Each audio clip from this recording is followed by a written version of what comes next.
News Anvi's ആരംഭിക്കുകയാണ്. ജയിലിലായാൽ മന്ത്രിമാർക്ക് പദവി നഷ്ടമാകുന്ന ഭരണഘടനയുടെ 130-ാം ഭേദഗതി ബിൽ ലോക്സഭയിൽ അവതരിപ്പിച്ചു. ബില്ലിനെ പ്രതിപക്ഷം ശക്തമായി എതിർക്കുന്നതിനിടെയായിരുന്നു നാടകീയ നീക്കത്തിലൂടെ കേന്ദ്ര ആഭ്യന്തരമന്ത്രി അമിത്ഷായുടെ വിവാദ ബിൽ അവതരണം.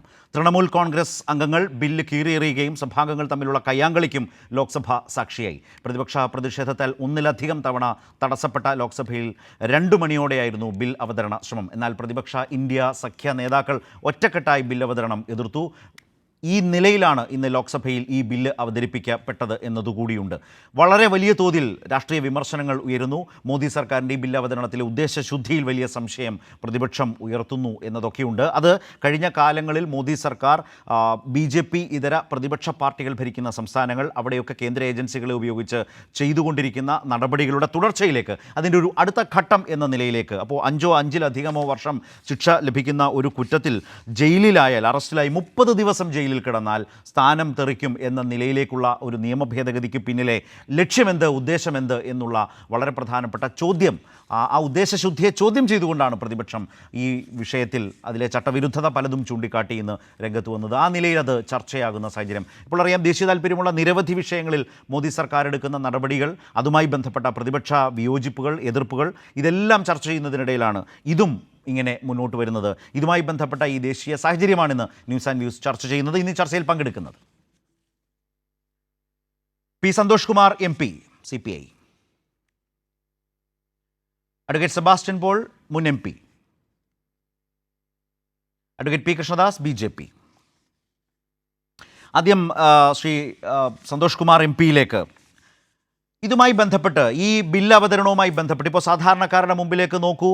ഇങ്ങനെ ഇത്ര അധികം ശിക്ഷ ലഭിക്കാവുന്ന ഒരു കുറ്റത്തിൽ ഒരു മന്ത്രി ജയിലിലായാൽ, അറസ്റ്റ് ചെയ്യപ്പെട്ട് ജയിലിലായാൽ, ജുഡീഷ്യൽ കസ്റ്റഡിയിലായാൽ 30 ദിവസം കഴിയുമ്പോൾ 31-ാം ദിവസം മന്ത്രിസ്ഥാനം തെറിക്കുന്നു. എത്ര സുന്ദരമായ, എത്ര ആവേശകരമായ ഒരു അനുഭവം എന്ന നിലയിൽ വേണമെങ്കിൽ അതിനെ വ്യാഖ്യാനിക്കുന്നവരുണ്ടാകാം, അല്ലെങ്കിൽ അങ്ങനെ കാണുന്ന നിലയിലേക്ക് വളരെ നിഷ്കളങ്കമായി ഇതിനെ കാണുന്നവരുണ്ടാകാം. പക്ഷേ ആ നിലയിലടക്കം ചിന്തിക്കുന്നവർക്ക് മുമ്പിലേക്ക് ഇന്ത്യയുടെ പ്രതിപക്ഷ സഖ്യം, ഇന്ത്യ മുന്നണി, ഇതുമായി ബന്ധപ്പെട്ട ഏതൊക്കെ തരത്തിലുള്ള അപകടങ്ങൾ, പ്രശ്നങ്ങൾ, അല്ലെങ്കിൽ കേന്ദ്ര സർക്കാരിൻ്റെ നീക്കം സതുദ്ദേശപരമല്ല എന്ന് വിശ്വസിക്കുന്നത് ഏതൊക്കെ തരത്തിലാണ്, ഏതൊക്കെ നിലയിലാണ് ഇതെന്ന് സഭയിൽ അവതരിപ്പിച്ചത്? പൊതുവിൽ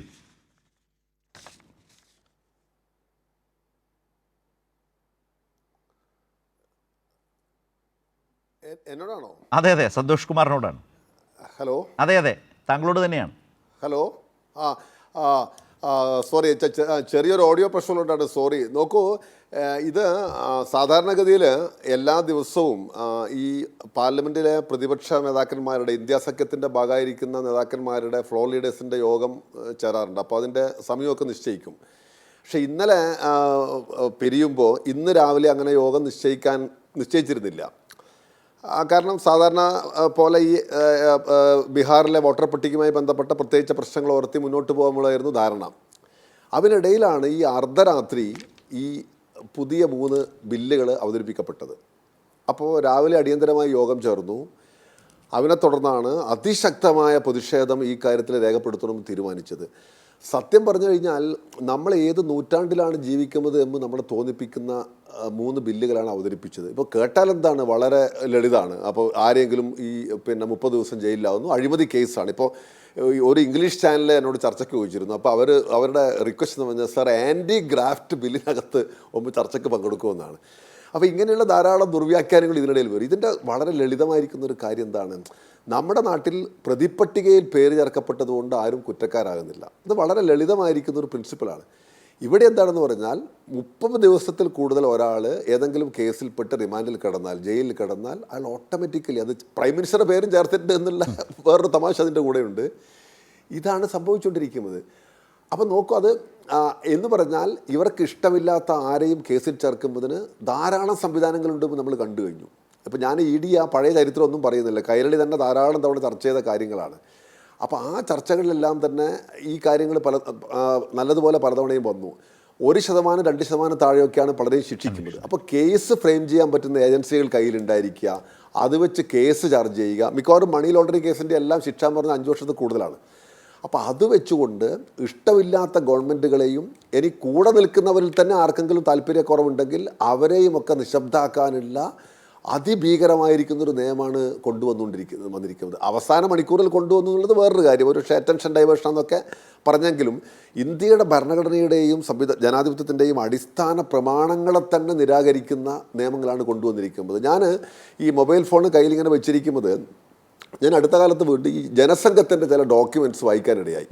ഞാൻ ഒരു മിനിറ്റ് കൊണ്ട് അതിനകത്തുള്ള ഈ പൊളിറ്റിക്കൽ സ്ട്രക്ചറിനെ കുറിച്ച് ജനസംഘത്തിൻ്റെ കാഴ്ചപ്പാട്, ഇവരുടെ ഒരു പഴയ രൂപമാണ്.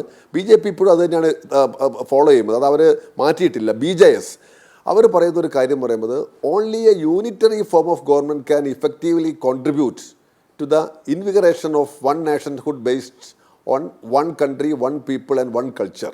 അടുത്താണ് ഏറ്റവും പ്രധാനം, the concept of a federal state hampers national integration. ഞാൻ ആരാണ് ഈ സംഘപരിവാറിൻ്റെ ഭാഗമായിട്ട് ഈ ചർച്ച പങ്കെടുക്കുന്നത് എനിക്കറിയില്ല, ഇനി ഇത് കേൾക്കുന്ന ചില സുഹൃത്തുക്കളൊക്കെ ഉണ്ടാവുമല്ലോ. ഞാൻ ഈ ജനസംഘത്തിൻ്റെ ഒറിജിനൽ ഡോക്യുമെൻ്റ് വേണമെങ്കിൽ അവർക്ക് അയച്ചു കൊടുക്കാം. ഇതാണ് 50 കാലത്ത് തന്നെയുള്ള RSSൻ്റെ ജനസംഘത്തിൻ്റെ ഈ കൂട്ടരുടെ എല്ലാം കാഴ്ചപ്പാട് എന്ന് പറയുന്നത്. അതിൻ്റെ ഒരു മാനിഫെസ്റ്റേഷൻസ് ഇന്ന് പല രൂപത്തിൽ പല മേഖലകളിൽ കടന്നു വരുന്നു. അത് ഞാൻ ആ ഭാഗങ്ങളൊന്നും വിശദീകരിക്കുന്നില്ല.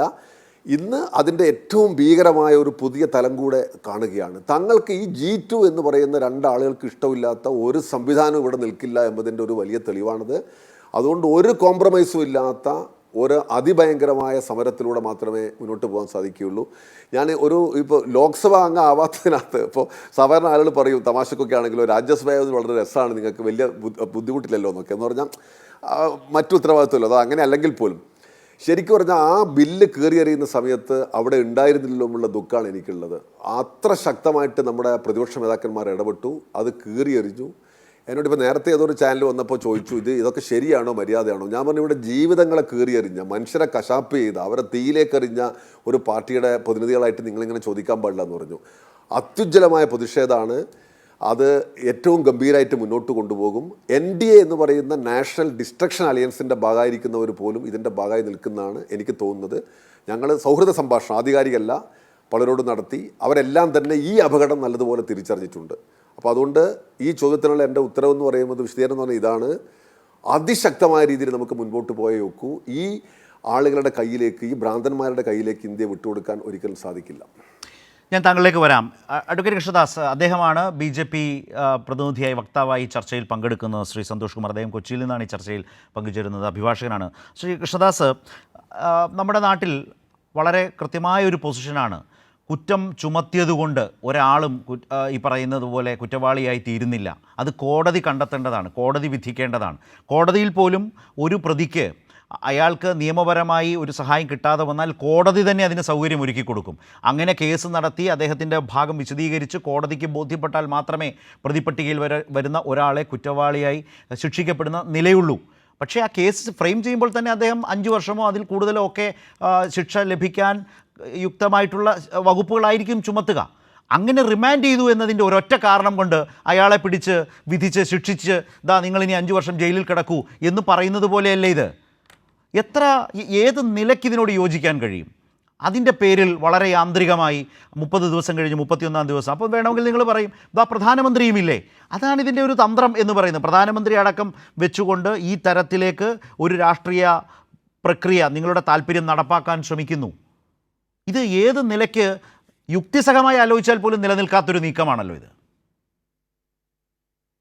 ബഹുമാനപ്പെട്ട ശരത്തെ, അങ്ങേ പോലെയുള്ള ഒരു മുതിർന്ന മാധ്യമ പ്രവർത്തകൻ ഈ തരത്തിലൊരു ചർച്ച നയിക്കുമ്പോൾ, അതിന്റെ ഉദ്ദേശശുദ്ധിയിലുള്ള ചോദ്യങ്ങൾ ചോദിക്കുമ്പോൾ അതിനൊരു ബാലൻസ് വേണ്ടേ? ഉദാഹരണത്തിന്, നമ്മുടെ രാജ്യം, ലോകം തന്നെ, എല്ലാ രാജ്യങ്ങളും ജനാധിപത്യ പ്രക്രിയയിൽ സുതാര്യമാക്കപ്പെടണം. അതല്ലെങ്കിൽ നിയമ സംവിധാനത്തിൽ കറപ്ഷൻ എന്നുള്ളത് ഒഴിവാവണം, ക്രിമിനൽ വൽക്കരണം ഒഴിവാവണം. നമ്മുടെ രാജ്യത്ത് തന്നെ എത്രയോ തവണ അതുമായി ബന്ധപ്പെട്ടുകൊണ്ടുള്ള ചർച്ചകൾ ഉയർന്നു വന്നിരിക്കുന്നു. രാഷ്ട്രീയത്തിലെ ക്രിമിനൽ വൽക്കരണം ഒഴിവാക്കപ്പെടണം എന്നുള്ളത്. അപ്പൊ നമ്മൾ എന്തിനാണ്, ശരത്തും അടക്കമുള്ള, നേരത്തെ സംസാരിച്ച ബഹുമാനപ്പെട്ട MP ശ്രീ സന്തോഷ് കുമാർ അടക്കമുള്ള ആളുകൾ എന്തിനാണ് ഇതിനെ എതിർക്കുന്നത് എന്നുള്ളതാണല്ലോ പ്രധാനപ്പെട്ട ഒരു വിഷയമുള്ളത്. എനിക്ക് ബഹുമാനപ്പെട്ട MP സൂചിപ്പിച്ച ഒരു വിഷയത്തോടാണ് എനിക്ക് അദ്ദേഹത്തോട് വിയോജിപ്പല്ല. അദ്ദേഹത്തിന്റെ അഭിപ്രായം പറയാനുള്ള അവകാശമുണ്ടല്ലോ. പക്ഷെ നമ്മൾ ആരെയാണ് പ്രതിനിധാനം ചെയ്യുന്നത്? നമ്മൾ ഈ രാജ്യത്തെ ജനാധിപത്യ പ്രക്രിയയിലെ അത് കൃത്യമായി സുതാര്യമായി നല്ല രീതിയിൽ നടന്നു പോകണം. ഇപ്പൊ ബഹുമാനപ്പെട്ട സുപ്രീം കോടതി എത്രയോ ഘട്ടങ്ങളിൽ പറഞ്ഞു രാഷ്ട്രീയത്തിലെ ക്രിമിനൽ വൽക്കരണം ഒഴിവാക്കപ്പെടണം. നമ്മുടെ പൊതുസമൂഹം എത്ര തവണ ചർച്ച ചെയ്തു? പൊതുസമൂഹത്തിന്റെ മുന്നിൽ നിരവധി തവണ വന്നിട്ടുള്ള ഈ തരത്തിലുള്ള ആരോപണങ്ങൾ, കുറ്റവാളികളായിട്ടുള്ള ആളുകൾ, കുറ്റം ചെയ്തിട്ടുള്ള ആളുകൾ, അതോടൊപ്പം തന്നെ ജയിലിൽ കിടന്നിട്ടുള്ള ആളുകൾ, ജയിലിൽ കിടക്കുന്ന ആളുകൾ, ശിക്ഷിക്കപ്പെട്ടിട്ടുള്ള ആളുകൾ, അവരെ സംബന്ധിച്ചെല്ലാം ഒരു പുനർവിചിന്തനം ഉണ്ടാകണം, അവരെ സംബന്ധിച്ചെല്ലാം ഒരു പുനർവായന ഉണ്ടാകണം എന്നാവശ്യപ്പെടുമ്പോൾ കാലം മാറുകയാണ് ശ്രീ ശരത്. പഴയ കാലഘട്ടത്തിൽ നിന്ന് കുറച്ചുകൂടി സുതാര്യമായിട്ടുള്ള അഴിമതിരഹിതമായിട്ടുള്ള ഒരു സംവിധാനത്തെ ജനങ്ങൾ ആഗ്രഹിക്കുന്നു. ആ ജനങ്ങൾ ആഗ്രഹിക്കുന്ന പ്രക്രിയയിലേക്ക് നമ്മൾ പോകുന്നതിൽ എന്താ തെറ്റുള്ളത്? ഇനി ഞാൻ തിരിച്ചൊന്ന് ചോദിക്കട്ടെ.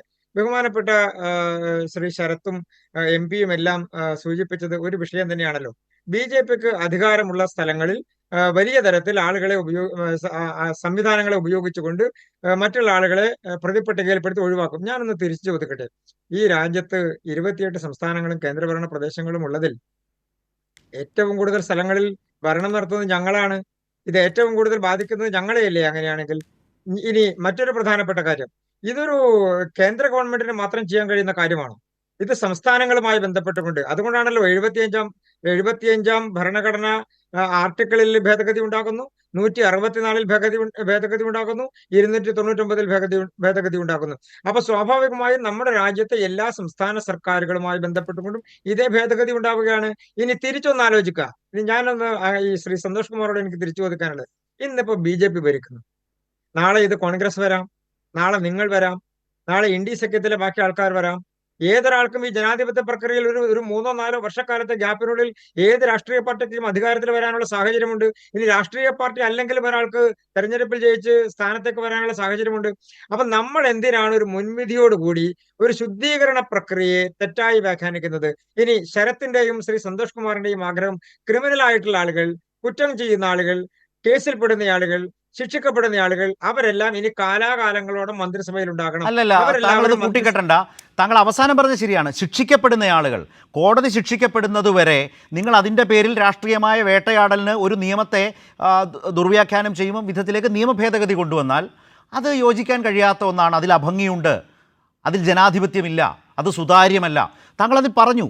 കുറ്റവാളിയാണെന്ന് തെളിഞ്ഞാൽ താങ്കൾ തന്നെ സമ്മതിച്ചു, അതുവരെ ആ സ്പേസ് ഉണ്ടെന്നേ. ഞാൻ ഒരു ചെറിയ ഉദാഹരണം കൂടി താങ്കളുടെ മുമ്പിലേക്ക് വെക്കട്ടെ ശ്രീകൃഷ്ണദാസ്. ഇപ്പോൾ ഹേമന്ത് സോറൻ ജാർഖണ്ഡിൻ്റെ മുഖ്യമന്ത്രിയാണല്ലോ. ഹേമന്ത് സോറൻ 2024 ജനുവരി 31 അറസ്റ്റ് ചെയ്യപ്പെടുന്നു. എത്ര മാസം ജയിലിൽ കിടന്നു? ഈ നിയമം അനുസരിച്ചാണെങ്കിൽ വെറും 30 ദിവസം മതി. ആ നിലയിൽ മാസങ്ങളോളം ജയിലിൽ കിടന്ന ജാർഖണ്ഡ് മുഖ്യമന്ത്രിക്ക് അങ്ങനെയാണെങ്കിൽ അന്ന് മുഖ്യമന്ത്രി സ്ഥാനം നഷ്ടപ്പെടില്ലേ? പിന്നീട് വന്ന ജനവിധി എന്തായിരുന്നു? എല്ലാ പയറ്റി ജാർഖണ്ഡിൽ നിന്ന് ആ ജയമോഹൻ സർക്കാരിനെ പുറത്താക്കാൻ BJP പയറ്റിയില്ലേ? ആ നാട് മുഴുവൻ ഹേമന്ത് സോറനൊപ്പം നിന്നില്ലേ? ഹേമന്ത് സോറൻ വീണ്ടും അധികാരത്തിൽ വന്നില്ലേ? എവിടെയാണ്? എന്നിട്ട് എൻഫോഴ്സ്മെൻറ്റ് ഡയറക്ടറേറ്റിന് ഏതെങ്കിലും തരത്തിൽ ഹേമന്ത് സോറനെ കോടതിയിൽ തുറന്നു കാട്ടാൻ കഴിഞ്ഞോ? അല്ലെങ്കിൽ ഹേമന്ത് സോറൻ ഞങ്ങൾ പറഞ്ഞതാണ് ശരിയെന്ന് പറയാൻ കഴിഞ്ഞോ? കോടതി പോലും പറഞ്ഞു നിങ്ങളുടെ കണ്ടെത്തലുകൾ തെറ്റാണ്. അപ്പോൾ ഈ വരാൻ പോകുന്ന നിയമം അങ്ങനെ തന്നെ നിൽക്കില്ല, ശരിയല്ല എന്ന് പറയാനുള്ള യുക്തമായ ഉദാഹരണമാണ് ഞാൻ പറഞ്ഞത് കൃഷ്ണദാസ്. യുക്തമായ ഉദാഹരണം. ശരത്ത് അങ്ങ് യുക്തമായ ഉദാഹരണം പറയുമ്പോൾ തന്നെ ഒരു സെക്കൻഡ്. അല്ലാതെ വേണ്ട, എന്റെ കഴിഞ്ഞിട്ട് MP ഇപ്പോൾ വരാം, ഉടൻ വരാം. ഞാൻ പറഞ്ഞത് ശരത്തെ ഞാൻ സൂചിപ്പിച്ചത് നമ്മുടെ രാജ്യത്ത് അങ്ങനെ ഒരു ഉദാഹരണമുണ്ട് എന്ന് അങ്ങ് പറയുന്നത് പോലെ തന്നെ ഞാൻ തിരിച്ചു ഉദാഹരണമല്ല അല്ലെന്ന് ഞാനൊന്ന് പൂർത്തിയാക്കട്ടെ ശരത്തെ. നമ്മുടെ രാജ്യത്ത് ശിക്ഷിക്കപ്പെട്ട് ജയിലിൽ കിടന്നുകൊണ്ട് 6 മാസത്തിലധികം ഭരണം നടത്തിയിട്ടുള്ള മുഖ്യമന്ത്രിമാരുണ്ടായിരുന്നിട്ടുണ്ട്. അങ്ങ് ബീഹാറിലേക്ക് നോക്ക്. എത്രയോ കാലം കാലിത്തീറ്റ കുംഭകോണം നടത്തി ശിക്ഷിക്കപ്പെട്ട് ജയിലിൽ കിടന്നയാൾ ജയിലിൽ കിടന്നുകൊണ്ട് ഭരണം നടത്തി. അതിനുശേഷം കുടുംബത്തിലെ മറ്റാൾക്കാർക്ക് ഭരണാധികാരം കൈമാറി. അത് രാജാധികാരമാണോ, രാജഭരണമാണോ നമ്മുടെ രാജ്യത്ത്? അത് തടയുന്നതിന് ഇതല്ലല്ലോ വേണ്ടത് കൃഷ്ണദാസ്. ഇത് രണ്ടാണ്. ഇപ്പൊ കൊണ്ടുവന്നതും അതും താങ്കൾ ഉദാഹരിച്ച ഭിന്നമായ സാഹചര്യമാണ്. താങ്കളോട് തന്നെയാണ് എന്റെ സംശയം ചോദിച്ചത്. വേവലാതിയല്ലോ, നമ്മൾ നല്ല സബ്ജക്റ്റിൽ നിന്നല്ലേ സംസാരിക്കുന്നത്. താങ്കൾ പറഞ്ഞ താരതമ്യം ഇതിൽ ചേരില്ല എന്നേ ഞാൻ പറഞ്ഞുള്ളൂ. ശരത്തെ, ഞാൻ എന്റെ ഉദാഹരണം പറയുന്നു, അങ്ങ് അങ്ങയുടെ ഉദാഹരണം പറയുന്നു. അങ്ങ് വേവലാതിപ്പെടേണ്ട കാര്യമില്ല. ഞാൻ പറഞ്ഞ ഉദാഹരണം തെറ്റാണെങ്കിൽ, ശരത്ത് പറഞ്ഞ ഉദാഹരണം തെറ്റാണ് എന്ന് പറയാം. താങ്കൾ തെറ്റാണെന്ന് പറഞ്ഞില്ല എന്ന് മാത്രമല്ല, അങ്ങനെ ഒരു ഉദാഹരണം ശരിയാണെന്ന് ഇരിക്കട്ടെ എന്ന് താങ്കൾ പറഞ്ഞു. അപ്പോൾ ഞാൻ പറഞ്ഞു ഒരു ഉദാഹരണമല്ല, വേറെയുമുണ്ട്, ഞാൻ പറഞ്ഞില്ല. അപ്പോഴാണ് താങ്കൾ ലാലു പ്രസാദ് യാദവിന്റെ താരതമ്യം കൊണ്ടു. ഞാൻ പറഞ്ഞു ലാലു പ്രസാദ് യാദവിന്റെ താരതമ്യം ഇപ്പോഴത്തെ സർ എന്താണിത്? ഈ ഭേദഗതിയുമായി യോജിക്കില്ല എന്ന് ഞാൻ പറഞ്ഞുള്ളൂ. BJP ആണ് അതിന് മറുപടി പറയേണ്ടത്. അല്ല, ഞാൻ അതുകൊണ്ടല്ല, ഞാനൊരു വസ്തുതാപരമായ കാര്യത്തിലേക്ക് വരുമ്പോൾ അങ്ങയുടേതായ അജണ്ട ഉണ്ടെങ്കിൽ അജണ്ട വെച്ച് ചർച്ച ചോദ്യം മാത്രമാണ്, പറഞ്ഞോളൂ. അങ്ങനെ ചോദ്യം ചോദിക്കുമ്പോൾ അതിനൊരു യുക്തിഭദ്രത വേണമെന്നേ ഞാൻ സൂചിപ്പിച്ചുള്ളൂ. അതുകൊണ്ടാണ് ഞാൻ ആദ്യം ഞാൻ പറഞ്ഞതിൽ അതുണ്ടെങ്കിൽ തുറന്നു കാട്ടിക്കോളൂ, അത് വേണമല്ലോ. ഞാൻ എൻ്റെ സംശയം ചോദിച്ചത് അതുകൊണ്ടല്ലേ. താങ്കളൊരു അഭിഭാഷകനാണ്, BJPയുടെ മുതിർന്ന നേതാവാണ്. എൻ്റെ സംശയമാണ് ആ ചോദ്യമായി വന്നത്. ഞാൻ പറഞ്ഞത് തീർത്തും തെറ്റാണെങ്കിൽ താങ്കൾക്ക് ആ സ്വാതന്ത്ര്യമുണ്ട്, ചെയ്തോളൂ. ഞാനിനി ഒരു BJP പ്രവർത്തകൻ എന്നുള്ളത് മാറ്റിവെക്കുക. ഒരു ഇന്ത്യൻ പൗരനാണല്ലോ. ഒരു ഇന്ത്യൻ പൗരൻ എന്നുള്ള നിലക്ക് എന്റെ അഭിപ്രായത്തിൽ ഇത് ആദ്യത്തെ റിമാൻഡിൽ ഒഴിവാക്കണം എന്നുള്ളതാണ്. അതായത് 30 ദിവസമല്ല, 15 ദിവസം ഒരാൾ ജയിലിൽ കിടക്കുന്ന സാഹചര്യം ഉണ്ടായാൽ ആ ആളെ ആ സ്ഥാനത്ത് നിന്ന് മാറ്റണം. നിങ്ങൾ ഉദ്ദേശിക്കുന്നത് പോലെ ഇതൊരു MLA സ്ഥാനത്തേക്ക് മത്സരിക്കാനോ ഒരു MP സ്ഥാനത്തേക്ക് മത്സരിക്കാനോ അതല്ലെങ്കിൽ ഒരു ജനപ്രാതിനിധ്യ നിയമം അനുസരിച്ച് സ്ഥാനത്തേക്കോ മത്സരിക്കാനുള്ള കാര്യത്തെ കുറിച്ചല്ല പറയുന്നത്. അപ്പോൾ ഒരു സംശയം, അങ്ങനെ രാഷ്ട്രീയ എതിരാളികളെ വേട്ടയാടാൻ ആ നിയമത്തെ ദുരുപയോഗിച്ചാൽ എന്ത് ചെയ്യണം? വേണ്ട, എനിക്കൊന്നും പറയാനില്ല. ശ്രീ കൃഷ്ണദാസ്, എന്റെ ചോദ്യം താങ്കളോടല്ലേ? വേണ്ട, ആ പരിപാടി വേണ്ട. ശ്രീ കൃഷ്ണദാസ്, വേണ്ട, അങ്ങനെ ശരിയല്ല, ഗുണമല്ല. അല്ല, ഞാൻ ചർച്ചയ്ക്ക് ഒരു മണിക്കൂർ നേരത്തെ ചർച്ചയിൽ എനിക്ക് കിട്ടുന്ന ഒരു 10 മിനിറ്റ് നമ്മൾ തമ്മിലാണ് ഈ സംസാരിക്കുന്നത് കൂടുതലും. ഇതൊരു അക്കാഡമിക് വിഷയം കൂടിയല്ലേ. എൻ്റെ ചോദ്യം ശ്രീ കൃഷ്ണദാസ്, ഞാനത് ചോദിക്കുന്ന അഭിഭാഷകൻ എന്ന നിലയ്ക്ക് കൂടിയാണ്. അങ്ങനെ ചമയ്ക്കുന്നൊരു കേസ് രാഷ്ട്രീയമായി കുടുക്കാൻ വേണ്ടി, വേട്ടയ്ക്ക് വേണ്ടിയുള്ളൊരു കേസാണ് എന്ന് വന്നാലോ അപ്പോഴെന്ത് ചെയ്യും? ശരത്തെ, നമ്മുടെ രാജ്യത്ത് അങ്ങനെ ഏതെങ്കിലും ഒരു വേട്ടയ്ക്ക് വേണ്ടി ഒരു കേസ് സൃഷ്ടിച്ച് കോടതിയിൽ പോയി ഒരു അന്വേഷണ ഏജൻസിക്കും, ഈ രാജ്യത്ത് ഒരു അന്വേഷണ ഏജൻസിക്കും, ഒരു സംസ്ഥാന അന്വേഷണ ഏജൻസിക്കും, ഒരു കേന്ദ്ര അന്വേഷണ ഏജൻസിക്കും കാലാകാലം നിൽക്കാൻ കഴിയില്ല. ഇനി രണ്ടാമത്തെ കാര്യം, അങ്ങ് ഒരു ഉദാഹരണം ചൂണ്ടിക്കാണിച്ചതുപോലെ തന്നെ നമ്മുടെ രാജ്യത്ത് ജയിലിൽ കിടന്നിട്ടുള്ള എത്രയോ മഹാരഥന്മാർ, മന്ത്രിമാർ, ആളുകൾ രാജ്യം ഭരിച്ചിട്ടുണ്ട് ജയിലിൽ കിടന്നുകൊണ്ട്. ഞാൻ പറയുന്നത് ഒരു വ്യക്തി എന്നുള്ള നിലക്ക്, അതാണല്ലോ ഞാൻ വ്യക്തിയിലേക്ക് വന്നത്. ഒരു വ്യക്തി എന്നുള്ള നിലക്ക്, ഒരു സാധാരണക്കാരൻ എന്നുള്ള നിലക്ക് ഈ രാജ്യത്തെ സാധാരണക്കാർ ആഗ്രഹിക്കുന്നത് അവരെ ഭരിക്കുന്ന ആളുകൾ സംശുദ്ധരായിരിക്കണം എന്നുള്ളതാണ്. അവരെ ഭരിക്കുന്ന ആളുകൾ അഴിമതിരഹിതരായിരിക്കണം എന്നുള്ളതാണ്. അവരെ ഭരിക്കുന്ന ആളുകൾ ക്രിമിനൽ കേസുകളിൽ പെടാത്ത ആളുകളായിരിക്കണം എന്നുള്ളതാണ്. നിങ്ങൾ ഉദ്ദേശിക്കുന്നത് പോലെ ഒരു ദിവസത്തേക്കോ 2 ദിവസത്തേക്കോ ഏതെങ്കിലും ഒരു ആരോപണത്തിന്റെ അടിസ്ഥാനത്തിലല്ല. ആരോപണം വന്ന് ആ ആൾ ജയിലിൽ കിടക്കുന്ന സാഹചര്യം ഇത് കോടതിയിലേക്കല്ലേ പോകുന്നത്. നമ്മുടെ രാജ്യത്ത് എത്രയോ ആളുകളുടെ, അങ്ങ് സൂചിപ്പിച്ചല്ലോ, എത്രയോ സാധാരണക്കാരും പ്രഗത്ഭരുമായിട്ടുള്ള ആളുകളുടെ അറസ്റ്റുകൾ, കോടാനുകോടികളുടെ അഴിമതി ആരോപണങ്ങൾ ഉണ്ടായിട്ടുള്ള കേസുകളിൽ അറസ്റ്റുകൾ കോടതികൾ തടഞ്ഞിട്ടുണ്ട്. ഇനി അടുത്തത്, ഈ കഴിഞ്ഞ ദിവസങ്ങളിൽ പുറത്തു വന്നിട്ടുള്ള വാർത്തകൾ അങ്ങ് നോക്കൂ. അതായത് വലിയ ക്രിമിനൽ കുറ്റങ്ങൾ ചെയ്തിട്ടുണ്ട് എന്ന് നാം പറയുന്ന 10 വർഷവും 12 വർഷവും അതിനു മേലെയും ശിക്ഷ ലഭിക്കാൻ സാധ്യതയുള്ള കുറ്റങ്ങൾ, അങ്ങനെയുള്ള കുറ്റങ്ങളിൽ മുൻകൂർ ജാമ്യം നേടിയ ആളുകൾ പോകുന്നില്ലേ? അപ്പൊ അങ്ങ് ഒരു കാര്യത്തെ കുറിച്ച് പറയുമ്പോൾ തന്നെ ആ മുൻകൂർ ജാമ്യം നേടാനുള്ള അവസരം ഒരു വ്യക്തിയെ സംബന്ധിച്ചുണ്ട്. അപ്പൊ സ്വാഭാവികമായും ഒരാൾ ജയിലിൽ കിടക്കുന്ന സാഹചര്യം ഉണ്ടാകുന്നത് എപ്പോഴാണ്? ആ ആൾ കുറ്റം ചെയ്തു എന്ന് കോടതിക്ക് കൂടി ബോധ്യപ്പെട്ട് റിമാൻഡ് ചെയ്യപ്പെടുമ്പോഴാണ്. മുൻകൂർ ജാമ്യം ലഭിക്കാനുള്ള അവസരം നിലനിൽക്കുമ്പോൾ എങ്ങനെയാണ് ശരത്തെ ഈ രാജ്യത്ത് ഒരാൾക്ക് നേരെ ഒരു അന്വേഷണ ഏജൻസി കേസെടുക്കുമ്പോഴത്തേക്കും സ്വാഭാവികമായി അയാളെ 30 ദിവസത്തേക്ക് അകത്തേക്കിടുമെന്ന് നിങ്ങൾ ധരിക്കുന്നത്? അങ്ങനെ ധരിക്കാൻ കഴിയില്ല. ശ്രീ സന്തോഷ് കുമാറിനെ പോലെയുള്ള ഒരു പ്രമുഖനായിട്ടുള്ള ഒരു MP-യോട് എനിക്ക് സൂചിപ്പിക്കാനുള്ളത്, അങ്ങയെ പോലുള്ള ആളുകൾ ഈ രാഷ്ട്രീയത്തിലെ ക്രിമിനൽ വൽക്കരണത്തെ അങ്ങയുടെ പാർട്ടിയും അങ്ങയെപ്പോലുള്ള ആളുകളും അനുകൂലിക്കരുത് എന്നുള്ളതാണ്. ഇത് കണ്ടുകൊണ്ടിരിക്കുന്ന ആളുകളില്ലേ, ഈ രാജ്യത്തെ ചെറുപ്പക്കാരില്ലേ, സാധാരണക്കാരില്ലേ, എന്ത് ധരിക്കും നമ്മുടെ പൊതുസമൂഹത്തെ കുറിച്ച്, നമ്മുടെ രാജ്യത്തെ ജനാധിപത്യത്തെ കുറിച്ച്? അതാണ് അദ്ദേഹത്തിന്റെ വിമർശനം. മുൻവിധിയോടെയാണ് ഇന്ത്യൻ പ്രതിപക്ഷം ഇതിനെ സമീപിക്കുന്നത്. മറുപടി ഞാൻ അതിനുശേഷം ശ്രീ സെബാസ്റ്റ്യൻ പോളിലേക്ക് വരാം. അല്ല നോക്കൂ, ഞാൻ പറയുന്നത്, ഞാൻ ബഹുമാനായ വക്കീൽ പറയുന്ന എല്ലാ കാര്യങ്ങളും ശ്രദ്ധിച്ചു കേട്ടു. സാധാരണ ഒരു നല്ല അനുഭവം എന്താണെന്ന് പറഞ്ഞു കഴിഞ്ഞാൽ, മറ്റ് പല BJP പ്രതിനിധികളിൽ നിന്നും വ്യത്യസ്തമായിട്ടാണ് അദ്ദേഹം കാര്യങ്ങൾ അവതരിപ്പിക്കാൻ ശ്രമിച്ചത്. ഞാൻ അദ്ദേഹത്തോട് ഞങ്ങളുടെ ചർച്ചയ്ക്കകത്ത് വിഷയങ്ങൾ കുറെ കൂടി ഫലപ്രദമായി ഉയർന്നു വരും. പരസ്പര ബഹളങ്ങളും ഞങ്ങൾ ഈ ശ്രീ സന്തോഷ് കുമാർ ഞങ്ങൾ തമ്മിൽ തർക്കിച്ചെങ്കിലും വിഷയങ്ങൾ കുറെ കൂടി ഫലപ്രദമായി വരുന്ന ഒരു ചർച്ചാ പ്ലാറ്റ്ഫോമാണിത്. അതെ, പറഞ്ഞോളൂ. അല്ല അല്ല ഞാനും അതിനാണ് പറയുന്നത്. സി കൃഷ്ണകുമാർ പറഞ്ഞതിനെ കുറിച്ചാണ് ഞാൻ പറയുന്നത്. അദ്ദേഹത്തെ പോലൊരു വക്കീലിനോട് ഞാൻ പ്രത്യേകിച്ച് ഇത് പറയേണ്ട കാര്യമില്ലല്ലോ. ഞാൻ ചെറിയ കാലം മാത്രമേ പ്രാക്ടീസ് ചെയ്തിട്ടുള്ളൂ. ഈ 75-ന്റെ 5 ക്ലോസിൻ്റെ 5 എന്ന് പറയുന്ന പുതിയൊരു ഭേദഗതി വന്നിരിക്കുമ്പോഴാണ് ഇതിൻ്റെ പ്രശ്നം. അദ്ദേഹം ഇപ്പോൾ മുൻവിധിയെക്കുറിച്ച് പറഞ്ഞു. മുൻവിധി എന്താണെന്ന് അറിയാമോ ഇതിനകത്ത്? ഞാൻ മുഴുവൻ വായിക്കുന്നില്ല. Minister who is for any period element is arrested and detain in custody on allegation of an offense, committing an offense. ഈ allegation of committing an offence ആണ് ഇതിൻ്റെ ഏറ്റവും ക്രൂഷ്യലായിരിക്കുന്ന പോയിന്റ് വക്കീലെ. ആ എലിഗേഷൻ്റെ പുറത്ത് ഒരു ജനപ്രതിനിധിയെ, അത് ഉന്നത സ്ഥാനത്തിരിക്കുന്ന ഒരാളെ നമുക്ക് ഒഴിവാക്കാൻ കഴിയുമോ? ഈ മുൻവിധി, മുൻകൂർ ജാമ്യം എന്നൊക്കെയുള്ള കാര്യങ്ങൾ ഇരിക്കട്ടെ, ഇപ്പം എത്രയോ ആളുകൾ ഇതിൻ്റെ പേരിൽ ഇരിക്കുന്നു.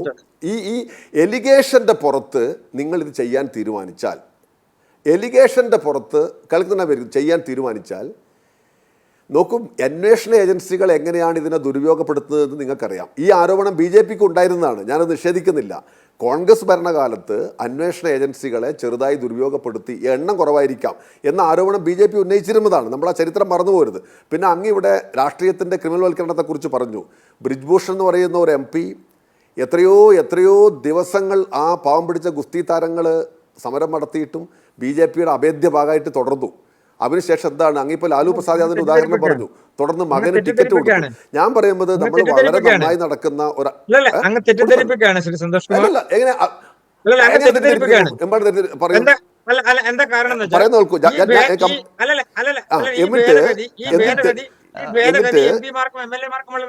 ഈ ഭേദഗതി മന്ത്രിമാർക്കുള്ളതാണ് ശ്രീ സന്തോഷ് കുമാർ. അല്ല ഈ പക്ഷപാതത്തെ കുറിച്ചാണ് അദ്ദേഹം പറഞ്ഞത്, അല്ലാതെ MP-മാരുടെ പണി പോകുന്നല്ല പറഞ്ഞത്. ഇരട്ടത്താപ്പിനെ കുറിച്ച് ഇനി അദ്ദേഹം പറഞ്ഞു തീർക്കട്ടെ. ഒന്നാമത്തെ കാര്യം നോക്കൂ, അങ്ങനെയല്ല. ഞാനൊരു ചർച്ചാ വിദഗ്ധനല്ലാത്തതുകൊണ്ട് MP-മാർക്കാണെന്നല്ല, ഞാനിതിന്റെ പദാനുപദം കുത്തിയിരുന്ന് വായിച്ച ഒരാളാണ്. പദാനുപദം MP-മാർക്കാണെന്നല്ല ഞാൻ പറഞ്ഞത്. ഞാൻ വേറൊരു വിഷയമായിട്ട് മിക്സ് ചെയ്തിട്ടാണ്. നിങ്ങൾ ധാർമ്മികതയും ക്രിമിനൽ വൽക്കരണവും കുടുംബവാഴ്ചയും ഒക്കെ പറയുമ്പോൾ അതൊക്കെ എത്രയോ ശക്തമായി ബാധകമായൊരു പാർട്ടിയാണ് അങ്ങ് പ്രതിനിധീകരിക്കുമെന്ന് പറയാൻ വേണ്ടിയാണ്. MP-മാർക്ക് ഇത് ബാധകമായിരിക്കുന്നു എന്ന് ഇപ്പോൾ പറയാനുള്ള വിഡ്ഢിത്തരിക്കില്ല. ഞാൻ ഇത് മുഴുവൻ വായിച്ച ഒരാളാണ്. ഞാൻ നിങ്ങളോട് പറയാൻ ആഗ്രഹിക്കുന്ന ഒരു കാര്യം എന്ന് പറയുന്നത്, on an allegation of committing an ഒഫൻസിൻ്റെ പുറത്ത് അത് ചെയ്യാൻ സാധിക്കും. അപ്പോൾ നമ്മുടെ നിയമത്തിന്റെ അടിസ്ഥാന തത്വങ്ങൾക്കെതിരാണ്. അതാണ് ഒരു പ്രശ്നം. രണ്ടാമത്തെ കാര്യം, ഈ ബ്രിജ്ഭൂഷന്റെ ഉദാഹരണം ഞാൻ കൊണ്ടുപോകുന്നത്, നിങ്ങൾ കുടുംബവാഴ്ചയുടെ കാര്യം പറയുമ്പോൾ നിങ്ങൾ അത് ഫലപ്രദമായി ഇന്ത്യയിലെ പല സംസ്ഥാനങ്ങളിലും നടപ്പാക്കുന്നവരാണ്. പക്ഷെ നിങ്ങൾ ചെയ്യുന്ന ആൾക്കാർക്ക് മനസ്സിലാക്കുന്നില്ല എന്ന് മാത്രമേ ഉള്ളൂ. ഓക്കെ, ഡോക്ടർ സുഭാഷ്, എലിഗേഷൻ എന്ന് പറഞ്ഞു കഴിഞ്ഞാൽ ഞാൻ ചോദിക്കട്ടെ, കേരളത്തിലെ BJP നേതാക്കന്മാർക്കെതിരെ മെഡിക്കൽ കുംഭകോണം എന്തെല്ലാം കാര്യങ്ങൾ എലീജ് ചെയ്തു, അതൊക്കെ നിങ്ങൾ സമ്മതിക്കുമുണ്ടോ? എലിഗേഷൻ ആണോ അടിസ്ഥാനം? ഒരു ജനപ്രതിനിധിയെ മന്ത്രിയായി മന്ത്രി എന്ന് പറഞ്ഞാൽ അപ്പൊ അതാണ് എലിഗേഷൻ ആണോ? FIR ഇട്ടാൽ ഉടൻ കുറ്റവാളിയാവോ, ശിക്ഷിക്കപ്പെടുന്ന ആളാവോ? FIR ഇട്ടു എന്നതിന്റെ പേരിൽ ഒരാളെയും ആർക്കും കുറ്റവാളിയായി ചാർത്താൻ കഴിയില്ല. അത് കോടതി വിധിക്കണം. എനിക്ക് ഒരു അഭിഭാഷകനോട് ഇങ്ങനെ തർക്കിക്കുന്നതിൽ എനിക്കൊരു പ്രയാസമുണ്ട്. ഞാനൊരു നോക്ക് ക്രിമിനലുകളെ കുറിച്ചൊക്കെ പറയുമ്പോൾ ഇന്ത്യൻ രാഷ്ട്രീയത്തിനകത്ത് MP-മാരായിരിക്കുന്നവരിൽ എത്ര പേർ ക്രിമിനൽമാരുണ്ട്? വോറ കമ്മീഷൻ ആരെക്കുറിച്ച് ചൂണ്ടിക്കാണിച്ചു? അതിനകത്തൊന്നും എൻ്റെ പാർട്ടി ഇല്ല, ലെഫ്റ്റ് ഇല്ല എന്ന് എനിക്ക് പറയാൻ കഴിയും. പൊതുവെ നമ്മൾ ആ ഭാഗത്തേക്കൊക്കെ എന്തിനാ പോയിട്ടാണ് ഈ 1 മണിക്കൂറിന്റെ ചർച്ചയുടെ നേരം കളയുന്നത്? ആരാണ് ക്രിമിനൽസ്? സർ, ഞാൻ നിങ്ങൾക്ക് കാണിച്ചു തരാം. കൊടും കേസിൽ പെട്ടിരിക്കുന്ന ആളുകൾ, കൊലക്കേസിൽ പെട്ടിരിക്കുന്ന ആളുകൾ. ഈ ആഭ്യന്തരമന്ത്രിക്കെതിരെ എത്ര കേസുകൾ ഉണ്ടായിരുന്നു? എത്ര എലിഗേഷൻ ഉണ്ടായിരുന്നു? നിങ്ങൾ അങ്ങനെ പറഞ്ഞു പോവാതെ അത് വസ്തുതകൾ മനസ്സിലാക്കൂ ദയവായിട്ട്. ഇത് നമ്മുടെ ഈ സംവിധാനത്തിന്റെ അടിത്തറ തകർക്കുന്ന ഒന്നാണ്. ഓക്കെ, ഞാൻ ഡോക്ടർ സെബാസ്റ്റ്യൻ പോളിലേക്ക് കൂടി. ഡോക്ടർ സെബാസ്റ്റ്യൻ പോൾ, ഇതിൽ BJPയുടെ വാദം ഈ വിഷയവുമായി ബന്ധപ്പെട്ട് എങ്ങനെ വരും എന്ന് ഊഹിക്കാവുന്നതാണ്. അതാണ് ശ്രീ കൃഷ്ണദാസ് മുന്നോട്ട് വെച്ചിട്ടുള്ളത്. ആ ഒരു വാദം ഒരു ഭാഗത്ത് നിൽക്കുമ്പോൾ തന്നെ നമ്മുടെ നാട്ടിൽ നിലനിൽക്കുന്ന നിയമ സംവിധാനത്തിൻ്റെ അടിസ്ഥാന തത്വങ്ങൾക്ക് തന്നെ വിരുദ്ധമായ ഒരു നിയമ രീതിയാണോ ഇത് എന്ന പ്രധാനപ്പെട്ട ചോദ്യം ഈ ബില്ലുമായി ബന്ധപ്പെട്ട് നിൽക്കുകയാണ്. രണ്ടാമത്തെ കാര്യം, ഇതാര് കൊണ്ടുവരുന്നു എന്നുള്ളതും പ്രധാനമാണോ? മോദി സർക്കാർ തുടർച്ചയായി അധികാരത്തിലിരിക്കുന്ന കാലയളവിൽ കേന്ദ്ര ഏജൻസികളെ ഉപയോഗിച്ച് ചെയ്തിട്ടുള്ളതൊക്കെ നമ്മുടെ മുമ്പിലുണ്ട്. നേരത്തെ കൃഷ്ണദാസ് പറഞ്ഞതുപോലെയല്ല, കാലാകാലങ്ങൾ അദ്ദേഹം ചോദിച്ചങ്ങനെയാണ്, കാലാകാലങ്ങളോളം കേന്ദ്ര അന്വേഷണ ഏജൻസികൾക്കാണെങ്കിലും അങ്ങനെയൊക്കെ പെരുമാറാൻ കഴിയുമോ? കഴിയും. മാസങ്ങളോളം പിടിച്ച് ജയിലിലിട്ട് അതിൻ്റെ പേരിൽ അവസാനം കോടതി തന്നെ കടുത്ത നിലപാടെടുത്ത് ജാമ്യം കൊടുത്ത് പുറത്തുവിട്ട എത്രയോ നേതാക്കൾ രാജ്യത്തുണ്ട്. ഞാൻ ഒറ്റ പേരാണ് മുമ്പേ സൂചിപ്പിച്ച ഹേമന്ത് സോറൻ്റെ പേര് മാത്രമാണ് ഉദാഹരിച്ച്. ഈ നിയമമാണ് എങ്കിൽ എന്താകും സ്ഥിതി? ആ ഹേമന്ത് സോറനെ വീണ്ടും ജനം മുഖ്യമന്ത്രിയായി തിരഞ്ഞെടുത്തു. അപ്പോൾ ഇത് BJP കൊണ്ടുവരുന്നു എന്നത് തന്നെ വളരെ ഗൗരവമായി കാണേണ്ട വിഷയമാണോ ശ്രീ സെബാസ്റ്റ്യൻ പോൾ?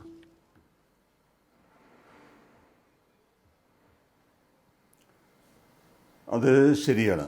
ഒരു ചർച്ചയിൽ പങ്കുചേരുമ്പോൾ ആദ്യമേ പറയാനുള്ള കാര്യം അതുതന്നെയാണ്. ഒരു കാര്യം ഒരാൾ ചെയ്യുമ്പോൾ അല്ലെങ്കിൽ ഒരു പാർട്ടി ചെയ്യുമ്പോൾ അതിൻ്റെ പിന്നിലുള്ള ഉദ്ദേശശുദ്ധി എന്ത് എന്നൊരു ചോദ്യമുണ്ടാകും. ഇവിടെ ഇപ്പോൾ വളരെ കാതലായ സന്തോഷ് കുമാർ അവസാനം ഉപയോഗിച്ച വാക്കുപയോഗിക്കുകയാണെങ്കിൽ സംവിധാനത്തിൻ്റെ അടിത്തറ തകർക്കുന്ന അത്രമാത്രം പ്രാധാന്യമുള്ള ഒരു നിയമനിർമ്മാണത്തിലേക്ക് കേന്ദ്ര സർക്കാർ കടന്നിരിക്കുകയാണ്. ബില്ല് ലോക്സഭയിൽ എത്തിക്കഴിഞ്ഞു. ഇവിടെ എന്താ സംഭവിക്കുന്നത്? നമുക്ക് പലതരത്തിലുള്ള നിയമങ്ങളുണ്ട്. അഴിമതിക്കെതിരെയും ക്രിമിനലൈസേഷനെതിരെയും ഒക്കെ പലതരത്തിലുള്ള നിയമങ്ങളുണ്ട്. ഉദാഹരണത്തിന് 2 വർഷത്തിൽ കൂടുതൽ ശിക്ഷ ലഭിച്ചാൽ അയാളുടെ സാമാജികത്വം തന്നെ റദ്ദായി പോകുന്ന നിയമം വരെയുണ്ട്. അപ്പോൾ ഇത് MLA-മാർക്കോ MP-മാർക്കോ വേണ്ടിയുള്ളതല്ല ഈ നിർദ്ദിഷ്ട നിയമം എന്ന് പറയുന്നത്. ഇവിടെ വരുന്നത് 30 ദിവസത്തിൽ കൂടുതൽ അല്ലെങ്കിൽ 30 ദിവസം ഒരാൾ ക്രിമിനൽ കേസിൽപ്പെട്ട് റിമാൻഡിലായാൽ അത് മന്ത്രി, മുഖ്യമന്ത്രി, കേന്ദ്രമന്ത്രി, പ്രധാനമന്ത്രി അവരുടെ ആ പദവി സ്ഥാനം നഷ്ടപ്പെടും. അതാണ് ഈ നിയമം പറയുന്നത്. പ്രധാനമന്ത്രിയുടെ പേര് അവിടെ കൊണ്ടുവന്നത് ഒരു വലിയ ഫലിതമാണ്.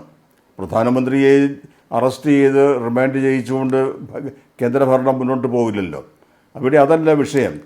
ആരെ വേണമെങ്കിലും 30 ദിവസം റിമാൻഡ് ചെയ്യിക്കുന്നതിന് ഒരു സാധാരണ വക്കീൽ വിചാരിച്ചാൽ മതി, അല്ലെങ്കിൽ ഒരു സാധാരണ ഇൻവെസ്റ്റിഗേഷൻ ഏജൻസി വിചാരിച്ചാൽ മതി. നമ്മളിപ്പോൾ ഡൽഹി മുഖ്യമന്ത്രിയുടെ കാര്യം കണ്ടതല്ലേ, കെജ്രിവാളിൻ്റേത്. എത്ര മാസം ജയിലിൽ കിടക്കേണ്ടി വന്നു. അപ്പോൾ കേന്ദ്ര അന്വേഷണ ഏജൻസികൾ അത് കേന്ദ്ര സർക്കാരിൻ്റെ, കേന്ദ്ര ആഭ്യന്തരമന്ത്രിയുടെ നിയന്ത്രണത്തിൽ ആയിരിക്കെ ഏതെങ്കിലും ED-യോ അല്ലെങ്കിൽ അതുപോലെ മറ്റേതെങ്കിലും ഒരു ഏജൻസി ഉപയോഗിച്ച് ഒരു സംസ്ഥാന മുഖ്യമന്ത്രിയെ അറസ്റ്റ് ചെയ്യിച്ച് ഏത് കോടതിയും റിമാൻഡ് ചെയ്യും. അത് നമ്മൾ കാണുന്നുണ്ടല്ലോ. അവിടെ ഹാജരാക്കിയാൽ മതി, ആ റിമാൻഡ് ഉറപ്പാണ്. ജാമ്യം കിട്ടുന്നില്ല. ജാമ്യം നൽകേണ്ടതായ എത്രയോ കേസുകളിൽ ജാമ്യം ലഭിക്കുന്നില്ല.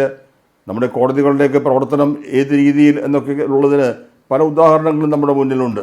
ജാമ്യം എന്ന് പറയുന്നത് നമ്മുടെ അവകാശമാണ്, തടവുകാരൻ്റെ അവകാശമാണ് എന്ന് പറഞ്ഞു എന്നാൽ ഒരു കോടതിയും അത് അനുവദിക്കാത്ത സാഹചര്യം ഇന്നുണ്ട്. സ്റ്റാൻ സ്വാമി എന്ന പുരോഹിതൻ്റെ കാര്യമൊക്കെ നമുക്കറിയാമല്ലോ. ജാമ്യം കൊടുക്കേണ്ട ഒരു ആളായിരുന്നില്ലേ, ജയിലിൽ കിടന്ന് മരിക്കേണ്ടി വന്നില്ലേ. അപ്പോൾ ഇവിടെ എനിക്കുള്ള പ്രശ്നം, ഞാൻ ഈ ചർച്ചയിൽ പങ്കെടുക്കുമ്പോൾ പറഞ്ഞതുപോലെ ഉദ്ദേശശുദ്ധി അതാണ് ചോദിച്ചത്, അതിലാണ് സംശയമുള്ളത്. ഇവിടെ എന്തിനു വേണ്ടി ഈ നിയമം ഇപ്പോൾ കൊണ്ടുവന്നിരിക്കുന്നു? 2 കാര്യങ്ങൾ പറയേണ്ടി വരും. ഇവിടെ കാതലായ കാര്യങ്ങൾ. ഇപ്പോൾ രാജ്യം ഭരിക്കുന്ന പാർട്ടി, ഈ നിയമനിർമ്മാണത്തിൻ്റെ പിന്നിൽ പ്രവർത്തിക്കുന്ന പാർട്ടി, ഗവൺമെൻറ്, അവരെ സംബന്ധിച്ച് പാർലമെൻ്ററി ജനാധിപത്യത്തിന് വിശ്വാസമില്ലാത്തവരാണ്. അവർക്ക് വേണ്ടത് അമേരിക്കൻ മോഡൽ പ്രസിഡൻഷ്യൽ രീതിയാണ്, ഭരണമാണ്. അതുപോലെ തന്നെ അവർക്ക് ഫെഡറലിസത്തിൽ വിശ്വാസമില്ലാത്തവരാണ്. അവർക്ക് യൂണിറ്ററി ഫോമിലേക്കാണ് അവർ ഉന്നം വയ്ക്കുന്നത്. അങ്ങനെ ഒട്ടേറെ കാര്യങ്ങൾ, വളരെ സബ്സ്റ്റാൻഷ്യലായിട്ടുള്ള കാര്യങ്ങൾ നമ്മുടെ മുന്നിൽ നിൽക്കുമ്പോൾ അതിലേക്കുള്ള ഒരു ചുവടുവയ്പ് എന്ന് പറഞ്ഞാൽ പോലെ വളരെ ദീർഘമായ ഒരു ചുവടുവയ്പ്പാണ് ഇപ്പോൾ നടന്നിരിക്കുന്നത്. കാരണം സംസ്ഥാനങ്ങളിൽ രാഷ്ട്രീയമായ അസ്ഥിരത കേന്ദ്രം ആഗ്രഹിക്കുന്ന സമയത്ത് കൊണ്ടുവരുന്നതിന്, ഒരു മന്ത്രിസഭയുടെ പതനത്തിന് വഴിയൊരുക്കുന്നതിന് ഇതെല്ലാം ചെയ്യാൻ കഴിയുന്ന ഒരു അവസ്ഥയുണ്ട്. പണ്ട് ഇന്ദിരാഗാന്ധിയുടെയോ അല്ലെങ്കിൽ കോൺഗ്രസ് ഗവൺമെൻറ്റിൻ്റെയോ ഒക്കെ കാലത്ത് ഒരു മുഖ്യമന്ത്രി അല്ലെങ്കിൽ സംസ്ഥാന ഗവൺമെൻറ്റിനെ പിരിച്ചുവിടും. അനുച്ഛേദം 356 ഉപയോഗിച്ച് അങ്ങ് പിരിച്ചുവിട്ടാൽ മതി, ഗവർണറുടെ റിപ്പോർട്ട് കയ്യിലുണ്ടായാൽ മതി. പക്ഷേ ഇപ്പോൾ അതാണ് ഈ ഏകാധിപത്യവും ഫാസിസവും തമ്മിലുള്ള വ്യത്യാസം. അതാണ് ഫാസിസത്തെ സംബന്ധിച്ച് അവർ ഉദ്ദേശിക്കുന്ന ദുഷ്ടമായ കാര്യങ്ങൾ വളരെ കൺവിൻസിംഗായി അവർ അവതരിപ്പിക്കും. ഇവിടെ ശ്രീ കൃഷ്ണദാസും അതിനാണ് ശ്രമിക്കുന്നത്.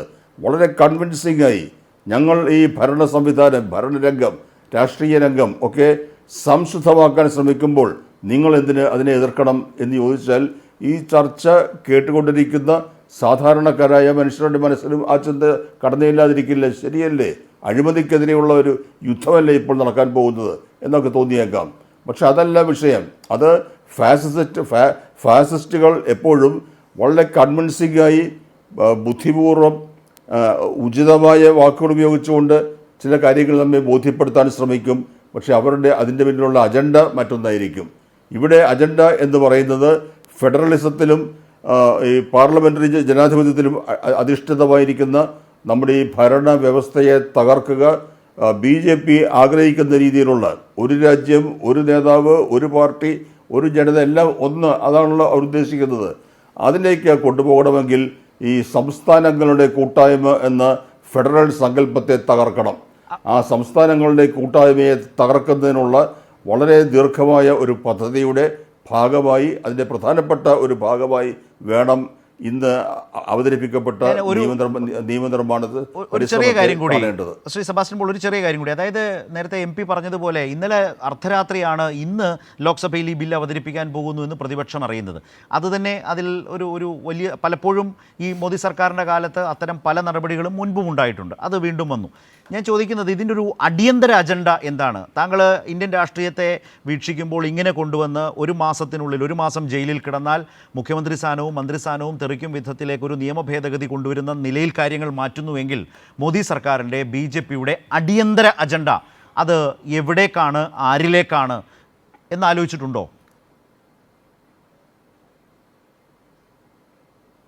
അല്ല, ഒരു ദേശീയ അജണ്ട എന്ന് പറയുമ്പോൾ ആ വിഷയങ്ങൾ ദീർഘകാലമായി അവിടെ വിപുലമായി ചർച്ച ചെയ്യപ്പെടണം.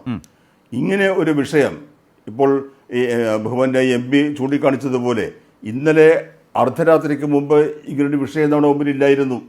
നമ്മളാരും വിഷയം ചർച്ച ചെയ്യുന്നില്ലായിരുന്നു. ആരും ഇങ്ങനൊരു ആവശ്യം ഉന്നയിക്കുന്നില്ലായിരുന്നു. പെട്ടെന്ന് ഇങ്ങനെയൊരു നിയമവുമായി അത് അടിയന്തര പ്രാധാന്യത്തോടെ പാസ്സാക്കി എടുക്കാനുള്ള ദൃഢനിശ്ചയത്തോടെ കേന്ദ്ര ആഭ്യന്തരമന്ത്രി പാർലമെന്റിനെ സമീപിക്കുമ്പോൾ അവിടെയാണ് അപകടം. പണ്ട് കാശ്മീരിൻ്റെ കാര്യത്തിൽ നമ്മൾ കണ്ടതല്ലേ? അമിത്ഷാ വളരെ നാടകീയമായി ഈ കുപ്പായ കീശയിൽ നിന്ന് ഒരു തുണ്ട് കടലാസ് എടുത്ത് അവതരിപ്പിച്ചുകൊണ്ട് അനുച്ഛേദം 370 എവിടെ പോയി? ആ പരിരക്ഷ എവിടെ പോയി? ഇന്നും കാശ്മീരിൻ്റെ അവസ്ഥ എന്താണ്? അത് സമാനമായ രീതിയിലുള്ള പ്രകടനമാണ് അമിത്ഷാ ലോക്സഭയിൽ നടത്തിക്കൊണ്ടിരിക്കുന്നത്. അതുകൊണ്ട് നമ്മെ സംബന്ധിച്ച് നമ്മളാരും ചർച്ച ചെയ്തിട്ടില്ലാത്ത, ആരും ആവശ്യപ്പെട്ടിട്ടില്ലാത്ത, ദേശീയ അജണ്ടയുടെ ഭാഗമായി തീർന്നിട്ടില്ലാത്ത ഒരു കാര്യത്തിലാണ് ഈ അടിയന്തര നിയമനിർമ്മാണം നടത്താൻ പരിശ്രമിക്കുന്നത്. അത് ആരെയാണോ ഉന്നം വയ്ക്കുന്നത്, ലാക്കാക്കുന്നത് എന്ന് ചോദിച്ചാൽ എനിക്കിപ്പോൾ പറയാൻ കഴിയില്ല. അതാണ് ഞാൻ ആദ്യമേ പറഞ്ഞതുപോലെ ഫാസിസ്റ്റുകളുടെ കൗശലം നമുക്ക് എളുപ്പം ബോധ്യമാകുന്ന ഒന്നല്ല. അഡ്വക്കേറ്റ് കൃഷ്ണദാസ്, ഇന്നത്തെ ഇന്ത്യൻ സാഹചര്യത്തിൽ മോദി സർക്കാരിൻ്റെ കാലത്ത് കേന്ദ്ര ഏജൻസികളെ കൊണ്ട് നിങ്ങളുടെ രാഷ്ട്രീയ എതിരാളികളെ കേസ് ചാർജ് ചെയ്യിച്ച് ജയിലിലാക്കുക എന്ന് പറയുന്നത് ഒരു ബുദ്ധിമുട്ടേറിയ പരിപാടിയല്ല കേന്ദ്ര സർക്കാരിനെ സംബന്ധിച്ച്. അത് എത്രയോ കേസുകളിൽ തെളിയിച്ചു. ഞാൻ ഹേമന്ത് സോറൻ്റെ കാര്യം പറഞ്ഞു, നേരത്തെ ഇപ്പോൾ ഡോക്ടർ സെബാസ്റ്റ്യൻ പോൾ അരവിന്ദ് കെജ്രിവാളിൻ്റെ കാര്യം പറഞ്ഞു, സഞ്ജയ് സിംഗ് എന്ന ആം ആദ്മി പാർട്ടിയുടെ MP-യുടെ അനുഭവം നമ്മൾക്കറിയാം. MP പദവിയൊന്നും തെറിക്കില്ല, പക്ഷേ എങ്കിലും പറയുമ്പോൾ ഇതെല്ലാം പറയണം. താങ്കൾ നേരത്തെ പറഞ്ഞ പോലെയല്ല, എൻഫോഴ്സ്മെൻറ്റ് ഡയറക്ടറേറ്റിനെ കൊണ്ട്, ED-യെ കൊണ്ട് കാലാകാലങ്ങളോളം ഇങ്ങനെ, ഇതിപ്പോൾ ഒരു മാസം മതി, ഒരു ചാർജ് ഷീറ്റ് കൊടുക്കാൻ പോലും അന്വേഷണ സംഘത്തിന് 90 ദിവസം വേണമെന്നിരിക്കെ വെറും 30 ദിവസം ഒരു ആരോപണത്തിൻ്റെ പേരിൽ ജയിലിൽ റിമാൻഡിൽ കഴിഞ്ഞാൽ മന്ത്രിസ്ഥാനം തെറിക്കാം, മുഖ്യമന്ത്രി സ്ഥാനം തെറിക്കാം, ഒരു സംസ്ഥാന ഭരണത്തെ അട്ടിമറിക്കാം എന്ന നിലയിലേക്ക് പോകുമ്പോൾ നിങ്ങൾക്ക് വളരെ ഈസിയായി കേന്ദ്ര ഏജൻസികളെ കൊണ്ട് ചാർജ് ചെയ്യിക്കാം. അതാണ് ഹേമന്ത് സോറൻ്റെ കാര്യത്തിൽ ഞാൻ പറഞ്ഞത്. ഹേമന്ത് സോറൻ്റെ കേസിൽ 2022 അന്വേഷണം തുടങ്ങി, 2023 ഹേമന്ത് സോറനെതിരെ കുറ്റം കണ്ടെത്തിയെന്നും കൊട്ടേഷൻ ഭൂമാഫിയ സംഘത്തിൻ്റെ ഗുണഭോക്താവാണ് എന്ന് പറഞ്ഞ് അതിലൊരു 8 ഏക്കർ ഭൂമി ഈ ഹേമന്ത് സോറൻ്റേതായിട്ടുണ്ട് എന്നും കോടതിയിൽ പറഞ്ഞു. റവന്യൂ രേഖകൾ ഹാജരാക്കി. കോടതി അതെല്ലാം പരിശോധിച്ചിട്ട് പറഞ്ഞു സോറൻ്റെയോ സോറൻ്റെ ബന്ധുക്കളുടേത് പോലുമല്ല എന്ന നിലയിൽ അന്വേഷണ സംഘത്തിൻ്റെ കണ്ടെത്തൽ പോലും നിരാകരിച്ചു കോടതി. അങ്ങനെ PMLA ആക്ട് പ്രകാരം കോടതിക്ക് തന്നെ ബോധ്യപ്പെട്ടപ്പോഴാണ് ഒരു സംസ്ഥാനത്തിൻ്റെ മുഖ്യമന്ത്രിക്ക് ജാമ്യം കിട്ടുന്ന അവസ്ഥയുണ്ടായത്. അതിന് 30 ദിവസത്തിനപ്പുറം മാസങ്ങളോളം ജയിലിൽ കിടന്നു. ഈ നിയമ ഭേദഗതി വെച്ച് വെറും 30 ദിവസം മതി. ആ മുഖ്യമന്ത്രിയെ നിങ്ങൾക്ക് അധികാരത്തിൽ നിന്ന് പുറത്താക്കാം, ആ സ്റ്റേറ്റ് പിടിച്ചെടുക്കാം, ആ രാഷ്ട്രീയ പാർട്ടി അസ്ഥിരപ്പെടുത്താം. അരവിന്ദ് കെജ്രിവാളിൻ്റെ കാര്യത്തിൽ കണ്ടു, സഞ്ജയ് സിംഗിനും ഇതുപോലെ കടന്നു. 80 ദിവസത്തിന് ശേഷം PMLA കേസിൽ ഒരു പ്രശ്നവും താങ്കൾക്ക് നന്നായി അറിയാം. കോടതിക്ക് പ്രഥമ ദൃഷ്ടിയെ ബോധ്യപ്പെടണം, ഈ പറഞ്ഞ നിലയിൽ വളരെ ദുഷ്കരമാണ് അതുവരേക്കും ഒരു കക്ഷിക്ക്, അലിഗേഷൻ നേരിടുന്നവർക്കെത്താൻ. അപ്പോൾ കാലങ്ങളോളം കിടക്കേണ്ടി വരും. അപ്പോഴാണ് നിങ്ങൾക്ക് 30 ദിവസം കൊണ്ട് ഈ പറയുന്ന കേന്ദ്ര ഏജൻസികളെ കൊണ്ട് നിങ്ങൾക്ക് ഉന്നം വെക്കുന്നവരെ കേസിൽപ്പെടുത്താം, അവരെ ജയിലിലടയ്ക്കാം, ഈ നിയമത്തിൻ്റെ പേരിൽ അവരെ അധികാരഭ്രഷ്ടരാക്കാം. ഇതാണ് ഇതിൻ്റെ പ്രശ്നം. അതല്ല രാജ്യത്തെ നിയമം.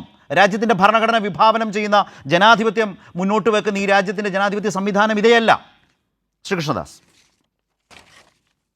ശ്രീ ശരത്ത്, ഞാൻ പ്രമുഖരായിട്ടുള്ള 2 അഭിഭാഷകരുടെ മുൻപിലാണ് ഈ ചർച്ചയിലിരിക്കുന്നത്. പ്രത്യേകിച്ച് ഭരണഘടനാ വിദഗ്ധനായിട്ടുള്ള ഡോക്ടർ സെബാസ്റ്റ്യൻ പോൾ സാറിനെ പോലുള്ള ആളുകളുടെ മുൻപിൽ ഇതിലെ ഭരണഘടനാ വസ്തുതയെക്കുറിച്ചോ നിയമവസ്തുതയെക്കുറിച്ചോ ഒന്നും അതിന്റെ ഒരു തലത്തിലേക്കും പോകേണ്ട ആവശ്യമില്ല. ഇവിടെ പ്രധാനപ്പെട്ട ഒരു വിഷയമുള്ളത്, അങ്ങ് എന്നോട് ചോദിച്ച ഒരു ചോദ്യം, കേന്ദ്ര ഏജൻസികളെ ഉപയോഗിച്ചുകൊണ്ട് രാജ്യത്തെ പ്രതിപക്ഷ പാർട്ടികൾ ഭരിക്കുന്ന സംസ്ഥാനങ്ങളിലെ മുഖ്യമന്ത്രിമാരെയും മന്ത്രിമാരെയും അസ്ഥിരപ്പെടുത്താൻ കഴിയും എന്നുള്ളതാണ്. ഞാൻ തിരിച്ചൊന്ന് ചോദിക്കട്ടെ ശരത്ത്, ആർക്കെതിരെയാണ് കേസുകൾ ഉണ്ടാകുന്നത്? ഈ ചർച്ചയിൽ പങ്കെടുക്കുന്ന ആളുകൾക്കെതിരെ ആരെങ്കിലും ചർച്ചയിൽ ഏതെങ്കിലും തരത്തിൽ കേസുകൾ ഉണ്ടായിട്ടുണ്ടോ? കേരളം അടക്കമുള്ള സംസ്ഥാനങ്ങളിൽ എത്രയോ ആരോപണങ്ങൾ കേന്ദ്ര ഏജൻസികളുമായി ബന്ധപ്പെട്ടുകൊണ്ട് ഉയർന്നു വന്നു. മുഖ്യമന്ത്രിക്കെതിരെ കേസുണ്ടായോ? മന്ത്രിമാർക്കെതിരെ കേസുണ്ടായോ? അപ്പൊ കേസ് ആർക്കെതിരെ ഉണ്ടാകുന്നത്? ഒരു അന്വേഷണ ഇതാ ഞാൻ ശരത്തിനോട് പറഞ്ഞത്, നമ്മളൊരു ജെന്റിൽമാൻ ഡീലിങ്സ് നടത്തുമ്പോൾ അതിനകത്ത് വീണ്ടും ഒരു ഇടക്കിട്ടൊരു സംസാരത്തിന്റെ ആവശ്യമില്ല എന്ന് പറഞ്ഞത്. ഞാൻ പറഞ്ഞത്, അത്രയൊക്കെ പ്രശ്നങ്ങൾ, അത്രയൊക്കെ ആരോപണങ്ങൾ പൊതുസമൂഹത്തിൽ നിലനിൽക്കുമ്പോഴും അന്വേഷണ ഏജൻസിയുടെ കയ്യിൽ തെളിവ് കിട്ടാത്തത് കൊണ്ടോ അന്വേഷണ ഏജൻസിയുമായി ബന്ധപ്പെട്ടുകൊണ്ട് അവരുടെ മുൻപിലേക്ക് ആ വസ്തുതകൾ വരാത്തത് കൊണ്ടോ അല്ലേ പ്രതി ചേർക്കപ്പെടാത്തത്? ആരെയാണ് ഒരു കേസിൽ പ്രതി ചേർക്കുന്നത്? ശ്രീ ശരത്തെ, ഒരു FIR ഇട്ടാൽ അന്വേഷണം നടത്തുമ്പോൾ ആരാണ് പ്രതി ചേർക്കപ്പെടുന്നത്? എന്റെ മുൻപിലിരിക്കുന്ന ശ്രീ സന്തോഷ് കുമാറിനും ബഹുമാനപ്പെട്ട സെബാസ്റ്റ്യൻ പോൾ സാറിനും അറിയാത്തതാണോ? ഒരു എവിഡൻസും ഇല്ലാതെ, ഒരു തെളിവുമില്ലാതെ ഒരാളെ പ്രതി ചേർക്കാൻ കഴിയുമെന്നാണോ ഈ ജനാധിപത്യ സമൂഹം വിശ്വസിക്കേണ്ടത്? ആ കേസുകൾ കള്ളക്കേസുകളായാലോ? എന്റെ ചോദ്യം ശരത്തെ, അങ്ങയുടെ ഊഹത്തിന് ഉള്ള ഉത്തരമല്ല നിയമപരമായിട്ടുള്ളത്. ഭരണഘടനാപരമായ ഒരു വിഷയത്തെ കാണുമ്പോൾ, നിയമപരമായ ഒരു വിഷയത്തെ കാണുമ്പോൾ ഈ രാജ്യത്തെ ജനങ്ങൾ ആഗ്രഹിക്കുന്നത് രാജ്യത്തെ പൊതുസമൂഹത്തിൽ ക്രിമിനൽ വൽക്കരണം ഇല്ലാതെയാകണം എന്നുള്ളതാണ്. എത്രയോ കാലങ്ങളായി സുപ്രീം കോടതി അത് പറയുന്നു. അങ്ങനെ സുപ്രീം കോടതി പല ഘട്ടങ്ങളിൽ ചൂണ്ടിക്കാണിച്ചിട്ടുണ്ട്. രാജ്യത്തെ ക്രിമിനൽ വൽക്കരണം രാഷ്ട്രീയത്തിൽ നിന്ന് ഒഴിവാക്കണമെന്നാണ് സുപ്രീം കോടതി പറഞ്ഞത്, ഭരണത്തിൽ നിന്നല്ല. ഇവിടെ കൊണ്ടുവരുന്ന എന്താണ്? ഞാൻ അതുകൊണ്ടാണ് ശ്രീ സന്തോഷ് കുമാറിനോട് നേരത്തെ സൂചിപ്പിച്ചത്, അദ്ദേഹം ഒരു തെറ്റിദ്ധാരണാജനകമായ പ്രസ്താവന നടത്താൻ നോക്കിയപ്പോ MLA മാർക്കും MP മാർക്കും ഇത് ബാധകമല്ല. ആർക്കാ ബാധകമായിട്ടുള്ളത്? നമ്മളെ ഭരിക്കുന്ന, ഞാനും നിങ്ങളുമുള്ള അടക്കമുള്ള ആൾക്കാർ ടാക്സ് കൊടുക്കുന്ന ഒരു രാജ്യത്തെ, സംസ്ഥാനത്ത് നമ്മളെ ഭരിക്കുന്ന ആളുകൾ, ഈ രാജ്യത്തെ സാധാരണക്കാരെ ഭരിക്കുന്ന ആളുകൾ, അവർക്ക് ഏത് അഴിമതിയും നടത്താം, അവർക്ക് ഏത് തോന്നിവാസവും ചെയ്യാം, അവർക്ക് ഏത് കേസിലും പ്രതികളായിട്ട് വരാനുള്ള സാഹചര്യം ഒരുക്കാം. അവരെല്ലാം പുറത്തു വിടണം, അവരെല്ലാം വീണ്ടും നമ്മളെ ഭരിക്കണം. നിങ്ങൾ ഏത് രാജ്യത്താണ്? നിങ്ങൾ ഏത് സംവിധാനത്തിൽ ഇരുന്നുകൊണ്ടാണ് സംസാരിക്കുന്നത്? ഈ രാജ്യത്തെ ജനങ്ങൾ അതിനെ പുച്ഛിച്ചു തള്ളും നിങ്ങളുടെ നിലപാടുകളെ. ഞാൻ തിരിച്ചൊന്ന് ചോദിക്കട്ടെ ശരത്തെ, ഈ ചർച്ച കേട്ടുകൊണ്ടിരിക്കുന്ന നിങ്ങളുടെ ചാനലിൽ നിങ്ങളുടെ അണികളുണ്ടല്ലോ, അല്ലെങ്കിൽ ഇതുമായി ബന്ധപ്പെട്ടുകൊണ്ടിരിക്കുന്ന ആളുകളുണ്ടല്ലോ, പ്രേക്ഷകരുണ്ടല്ലോ, ആ പ്രേക്ഷകരുടെ മുന്നിലേക്ക് നിങ്ങൾ ഈ ചോദ്യമായിട്ടൊന്ന് ചെല്ല്. ഞാൻ തിരിച്ചൊന്ന് ചോദിക്കട്ടെ, 6 മാസം എനിക്ക് നല്ല ബോധ്യമുണ്ട്. കേരളത്തിലെ ജനത, പൗരസമൂഹം വളരെ ശക്തമായി ഇതിനോട് വിയോജിക്കും. എന്താ സംശയം? ഞാൻ പറയാം, ഈ രാജ്യത്തെ 99% ജനാധിപത്യ വിശ്വാസികളും ഈ സംവിധാനത്തെ അനുകൂലിക്കും. കൃഷ്ണദാസ് പറയുന്നത് വളരെ സമത്വസുന്ദരമായ ജനാധിപത്യ ഭരണഘടനാ സംവിധാനങ്ങൾ ശരിയായി പാലിക്കുന്ന രാജ്യത്തെ കുറിച്ചാണ്. മോദി കാലത്ത് ഇതൊന്നും ആ നിലയിലല്ല പോകുന്നത്. ഇലക്ഷൻ കമ്മീഷൻ അടക്കം ശക്തമായി വിമർശിക്കപ്പെടുന്നു. അങ്ങനെ ഒരു കാലത്ത് ദുരുപയോഗിക്കുന്നു, രാഷ്ട്രീയ എതിരാളികളെ വേട്ടയാടാൻ ദുരുപയോഗിക്കുന്നു. ഇതാണ് പ്രശ്നം. അതേക്കുറിച്ച് അഡ്രസ് ചെയ്യാതെ വളരെ നിഷ്കളങ്കമായ ഒരു ആശയം വിഭാവനം ചെയ്താണ് താങ്കൾ പോകുന്നത്. ഇത് രണ്ടാണ്. നടക്കുന്നത് വേറൊന്ന്, താങ്കൾ പറയുന്നത് വേറൊന്ന്. പറഞ്ഞു ശരത്തെ, നമ്മൾ ചർച്ച ചെയ്യുന്നത് ഒരു സമത്വ സുന്ദരമായ ലോകത്തെ കുറിച്ച് മാത്രമല്ല, ഒരു സമത്വ സുന്ദരമായ സോഷ്യലിസ്റ്റ് സംവിധാനത്തെ കുറിച്ചാണ്. അങ്ങനെ മറന്നു പോകുന്നത്. പക്ഷെ രാജ്യത്ത് അതൊന്നും അല്ലെന്നേ. രാജ്യത്തെ സാഹചര്യം അതല്ല. എന്നിരിക്കെ മോദി സർക്കാർ എങ്ങനെയൊക്കെ ഇക്കാര്യങ്ങളിൽ ഇടപെടുന്നു, പിടിമുറുക്കുന്നു എന്ന അനുഭവങ്ങളിരിക്കെ അതേ വഴിക്ക് നിയമം വരുന്നു എന്നാണ് ആക്ഷേപം. ഞാൻ അങ്ങയോട് തിരിച്ചൊന്ന് ചോദിക്കട്ടെ, ഒറ്റ കാര്യം പൂർത്തിയാക്കിക്കൊണ്ട് ഞാൻ പറയാം. ഞാനൊന്ന് തിരിച്ചു ചോദിക്കട്ടെ, തിരിച്ചു ചോദിച്ചിട്ട് അങ്ങ് ചോദിച്ചോളൂ, ഒരു പ്രോബ്ലം ഇല്ല. ഞാൻ പറഞ്ഞത്, ശരത്തെ, നിങ്ങൾ കേന്ദ്ര ഏജൻസി ഉപയോഗിച്ചുകൊണ്ട് ഒരാൾക്കെതിരെ നടപടിയെടുക്കാമെന്ന് പറയുന്നത് പോലെ തന്നെ കേരളം അടക്കമുള്ള സംസ്ഥാനങ്ങളിൽ ഭരണത്തിലിരിക്കുന്ന പ്രതിപക്ഷ പാർട്ടികൾ ഭരണത്തിലിരിക്കുന്ന സംസ്ഥാനങ്ങളിൽ കേന്ദ്രമന്ത്രിമാർക്കെതിരെ കേസെടുക്കാറോ? നിങ്ങൾ എന്താ ആ തരത്തിലുള്ള തിരിച്ചൊരാലോചനയിലേക്ക് പോകും? അതുകൊണ്ടാണ് ഞാൻ ആദ്യമേ തന്നെ ഈ ചർച്ചയുടെ സൂചിപ്പിച്ചത്, ഈ രാജ്യത്തെ ഏറ്റവും കൂടുതൽ മന്ത്രിമാരുടെ പാർട്ടിയാണ് BJP. ഈ രാജ്യത്ത് ഏറ്റവും കൂടുതൽ മന്ത്രിമാരുള്ള പാർട്ടിയാണ് ബി. ഈ രാജ്യത്ത് പ്രധാനമന്ത്രി അടക്കമുള്ള ആളുകളുള്ള പാർട്ടിയാണ് ബി. ഞങ്ങൾ ധൈര്യമായിട്ട് പറയല്ലേ, പ്രധാനമന്ത്രി അടക്കം ഉൾപ്പെടുത്തിക്കൊണ്ടാണ് ഈ ബില്ല് കൊണ്ടുവന്നിരിക്കുന്നത്. ശരി. ഞങ്ങൾ പ്രധാനമന്ത്രി ഒഴിവാക്കിയോ? ഇല്ലല്ലോ. അതാണ് അവരുടെ ഏറ്റവും വലിയ ആയുധം. അതാണ് ശ്രീ സന്തോഷ് കുമാർ MP. ദാ നോക്കൂ, പ്രധാനമന്ത്രിയെ തന്നെ ഞങ്ങൾ മുൻപിൽ വെക്കുകയല്ലേ ഞങ്ങൾക്ക് എന്ന രീതിയിൽ ഒരു നറേഷനാണ്. മറുപടി നമ്മൾ ശ്രീ സെബാസ്റ്റ്യൻ പോൾ ഉൾപ്പെടെയുള്ള വളരെ പ്രമുഖരായിരിക്കുന്ന വ്യക്തിത്വങ്ങൾ ഇത് സംബന്ധിച്ച് നല്ല ധാരണകൾ പങ്കെടുക്കുന്ന ഒരു ചർച്ചയിൽ ഞാൻ ഈ BJPയുടെ പ്രതിനിധിയോട് അഭ്യർത്ഥിക്കുന്നത് ദയവായിട്ട് തെറ്റിദ്ധാരണ ഉണ്ടാക്കാൻ ശ്രമിക്കരുത്. ഞാൻ പറയുന്ന ഓരോ വാക്കും പൊതുസമൂഹം ശ്രദ്ധിക്കുമെന്നുള്ള വിശ്വാസത്തിൽ പ്രവർത്തിക്കുന്ന ഒരു രാഷ്ട്രീയക്കാരനാണ്. അങ്ങനെ വിശ്വാസം എന്ന് പറഞ്ഞാൽ അമിത വിശ്വാസമല്ല, തെറ്റായ എന്തെങ്കിലും കാര്യങ്ങൾ പറഞ്ഞാൽ സ്ക്രൂട്ടിനിക്ക് വിധേയനാകുന്നുള്ളതുകൊണ്ട് ഞാൻ ഒരിക്കൽ പോലും ഈ ചർച്ചയിൽ MLA-മാരും MP-മാരും ഇതിൻ്റെ ഭാഗമാണെന്ന് പറഞ്ഞിട്ടില്ല കേട്ടോ. കാരണം ഞാൻ പറഞ്ഞു, എൻ്റെ ഉത്തരവാദിത്തമാണ്. വായിച്ചത് വലിയ കാര്യമായിട്ട് ഞാൻ പറയുന്നത്, ഞാൻ പ്രധാനപദം വായിച്ച ആളാണ്. നാളെ MLA-മാരെയും MP-മാരെയും ഇതിൻ്റെ ഭാഗമാക്കിയേക്കാം. ആ ആശങ്ക ഞാൻ പിന്നീട് പറയാം. ഒരു കാര്യം നമ്മൾ മനസ്സിലാക്കേണ്ടത്, ഇങ്ങനെയുള്ള തമാശകളൊന്നും പറഞ്ഞ് നേരം കളയാതെ പ്രധാനമന്ത്രിയെ ഇതിൻ്റെ ഭാഗമാക്കിയുമുള്ളത് ഈ നൂറ്റാണ്ടിലെ ഏറ്റവും വലിയൊരു ഫലിതമാണ്. അതുകൊണ്ട് എന്താണ്, കേരളത്തിലെ ഒരു മന്ത്രിസഭ, LDF മന്ത്രിസഭ നാളെ പ്രധാനമന്ത്രിക്കെതിരെ ഒരു കേസ് ഫ്രെയിം ചെയ്ത് 30 ദിവസം മൂപ്പർ ജയിലിലിട്ട് സ്ഥാനം കളയുന്നതാണ് നമ്മൾ ഉദ്ദേശിക്കുന്നത്. ഏതൊക്കെ സംസ്ഥാനത്ത് അങ്ങനെ നടക്കുമോ? അടിസ്ഥാനപരമായ ഒരു പ്രശ്നം എന്താണ്, ഒരു എലിഗേഷൻ്റെ പുറത്ത് ഒരു ക്രൈം കമ്മിറ്റ് ചെയ്തു എന്നുള്ളതിൻ്റെ പുറത്ത് ഒരാളെ ഒഴിവാക്കാൻ കഴിയുമോ? ഈ സിമ്പിളായ ചോദ്യത്തിന് ഉത്തരം പറയുന്നതിന് പകരം അഴിമതിക്കാർ ഞാനൊരു കാര്യം ചോദിക്കട്ടെ വക്കീലെ, കഴിഞ്ഞ 10 കൊല്ലക്കാലത്തിനുള്ളിൽ ഈ അന്വേഷണ ഏജൻസി രാജ്യത്ത് കുറേ കേസ് രജിസ്റ്റർ ചെയ്തു. ഏതെങ്കിലും ഒരു BJP നേതാവ് ഇപ്പോൾ ജയിലിൽ കിടക്കുന്നതിന് നിങ്ങൾക്ക് പറയാൻ പറ്റും? അതിനർത്ഥം എന്താണ്? ആ പാർട്ടിക്കകത്ത് ആരും ഇല്ല എന്നാണോ? ഒന്നുമില്ലെങ്കിൽ ധാരാളം പഴയ കോൺഗ്രസ്സുകാരും ചേർന്നിട്ടുണ്ട്. ഒരു ഭാവത്തിന് വേണ്ടി ഞാൻ പറയാം, എന്താണ് ഒരാൾ പോലും EDയുടെ കണ്ടുപെടാത്തത്? ഹിമന്ത് ബിശ്വ ശർമ്മ എന്ന് പറയുന്ന ഇപ്പോൾ BJPയുടെ ഒരു 2ാം മോഡിയായി അവതരിക്കാൻ ശ്രമിക്കുന്ന ആളുടെ സ്റ്റേറ്റ്മെൻറ്റിൻ്റെ കോപ്പി വേണം ഞാൻ നിങ്ങൾക്ക് അയച്ചു തരാം.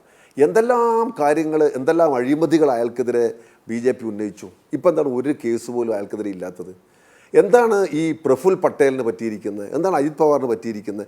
ഇതൊക്കെ നിരന്തരമായി ചർച്ച ചെയ്ത വിഷയങ്ങളായതുകൊണ്ട് ഞാൻ ആവർത്തിക്കുന്നില്ല എന്നേ ഉള്ളൂ. അതുകൊണ്ട് ദയവായി നമ്മൾ ഉന്നത നിലവാരമുള്ള ചർച്ചക്കകത്ത് അങ്ങനെ പറഞ്ഞു പോകരുത്. ഇത് വളരെ കൃത്യമായ ഒരു രാഷ്ട്രീയ അജണ്ടയുടെ ഭാഗമാണ്. തങ്ങൾക്കിഷ്ടമില്ലാത്ത ഗവൺമെൻറ്റുകളെ, മന്ത്രിമാരെ, സംവിധാനങ്ങളെ ഡീസ്റ്റബിലൈസ് ചെയ്യാനുള്ള ഒരു എളുപ്പ വഴി കൂടിയാണ്. എന്ന് പറഞ്ഞാൽ 356 പ്രയോഗിക്കുന്നതിൻ്റെ വേറൊരു രൂപമായിട്ടാണ് ഇതിനെ നമ്മൾ കണക്കാക്കേണ്ടത്. അതിൻ്റെ ഒരു അഡീഷണൽ ചാപ്റ്റർ എന്നോ എന്ത് വാക്ക് പ്രയോഗിച്ചാലും കുറേ കൂടി നല്ല ഭാഷാ സ്വാധീനമുള്ളവർ ആ വാക്ക് പ്രയോഗിക്കട്ടെ. നമ്മൾ ആ വളരെ ഗൗരവത്തിൽ ഇതിനെ കാണണം. അങ്ങ് ഇത്രയും നേരം പറഞ്ഞതൊക്കെ ഞാനൊരു BJP പ്രതിനിധികളിൽ പാർട്ടിയെ ന്യായീകരിക്കാനാണെങ്കിൽ ഒരു പക്ഷേ നിങ്ങൾ നിഷ്കളങ്കമായിട്ട് ചെയ്യുന്നതായിരിക്കും. പക്ഷേ നിങ്ങൾ ഉൾപ്പെടെയുള്ള ആളുകൾ ഈ അപകടത്തെക്കുറിച്ച് വേണ്ടതുപോലെ മനസ്സിലാക്കിയില്ല എന്ന് വേണം കണക്കാക്കാൻ. അങ്ങൊരു വക്കീലാണല്ലോ. ഒരു വക്കീൽ എന്നുള്ള നിലയിൽ ഒരു പ്രതിക്ക് വേണ്ടി നിങ്ങൾ പലപ്പോഴും ഹാജരാകും. അത് നിങ്ങളുടെ ജോലിയുടെ ഭാഗമാണ്. ഈ പ്രതി കുറ്റം ചെയ്യുന്നതാണോ നിങ്ങൾ ഉറച്ചു വിശ്വസിക്കുന്നത്? ഒരു എലിഗേഷൻ്റെ പുറത്ത് എങ്ങനെയാണ് ഇത്ര പ്രധാനം ഒരു ഹാർഡ് ഏണ്ടാണ് ഈ സ്ഥാനങ്ങൾ എന്നൊക്കെ പറയുന്നത്? പണം കൊടുത്തൊക്കെ അങ്ങോട്ടും ഇങ്ങോട്ടും മാറി രാഷ്ട്രീയ പ്രവർത്തനം പാർട്ടി മാറി സ്ഥാനം നേടുന്നവരുണ്ടാവാം.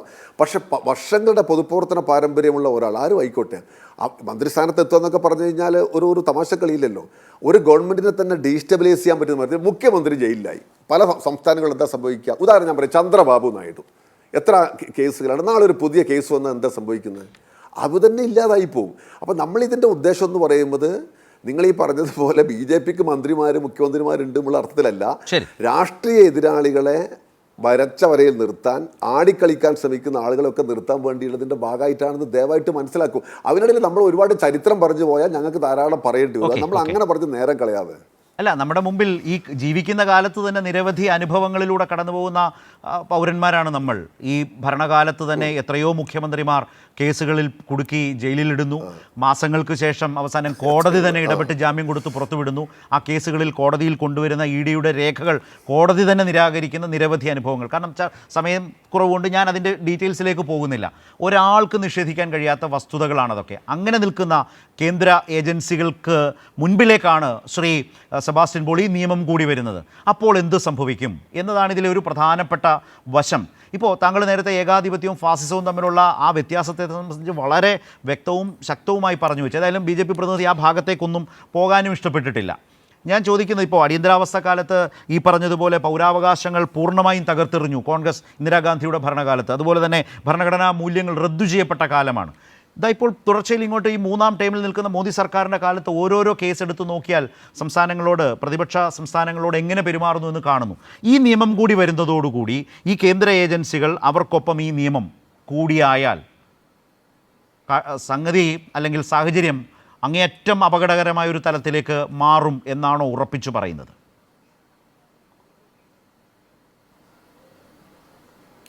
അതെ, നമ്മളെപ്പോഴും ഈ ആവർത്തിക്കുന്ന ഒരു പ്രയോഗമുണ്ട്, ഇപ്പോൾ സംഭവിച്ചുകൊണ്ടിരിക്കുന്നത് അപ്രഖ്യാപിത അടിയന്തരാവസ്ഥയാണ് എന്ന്.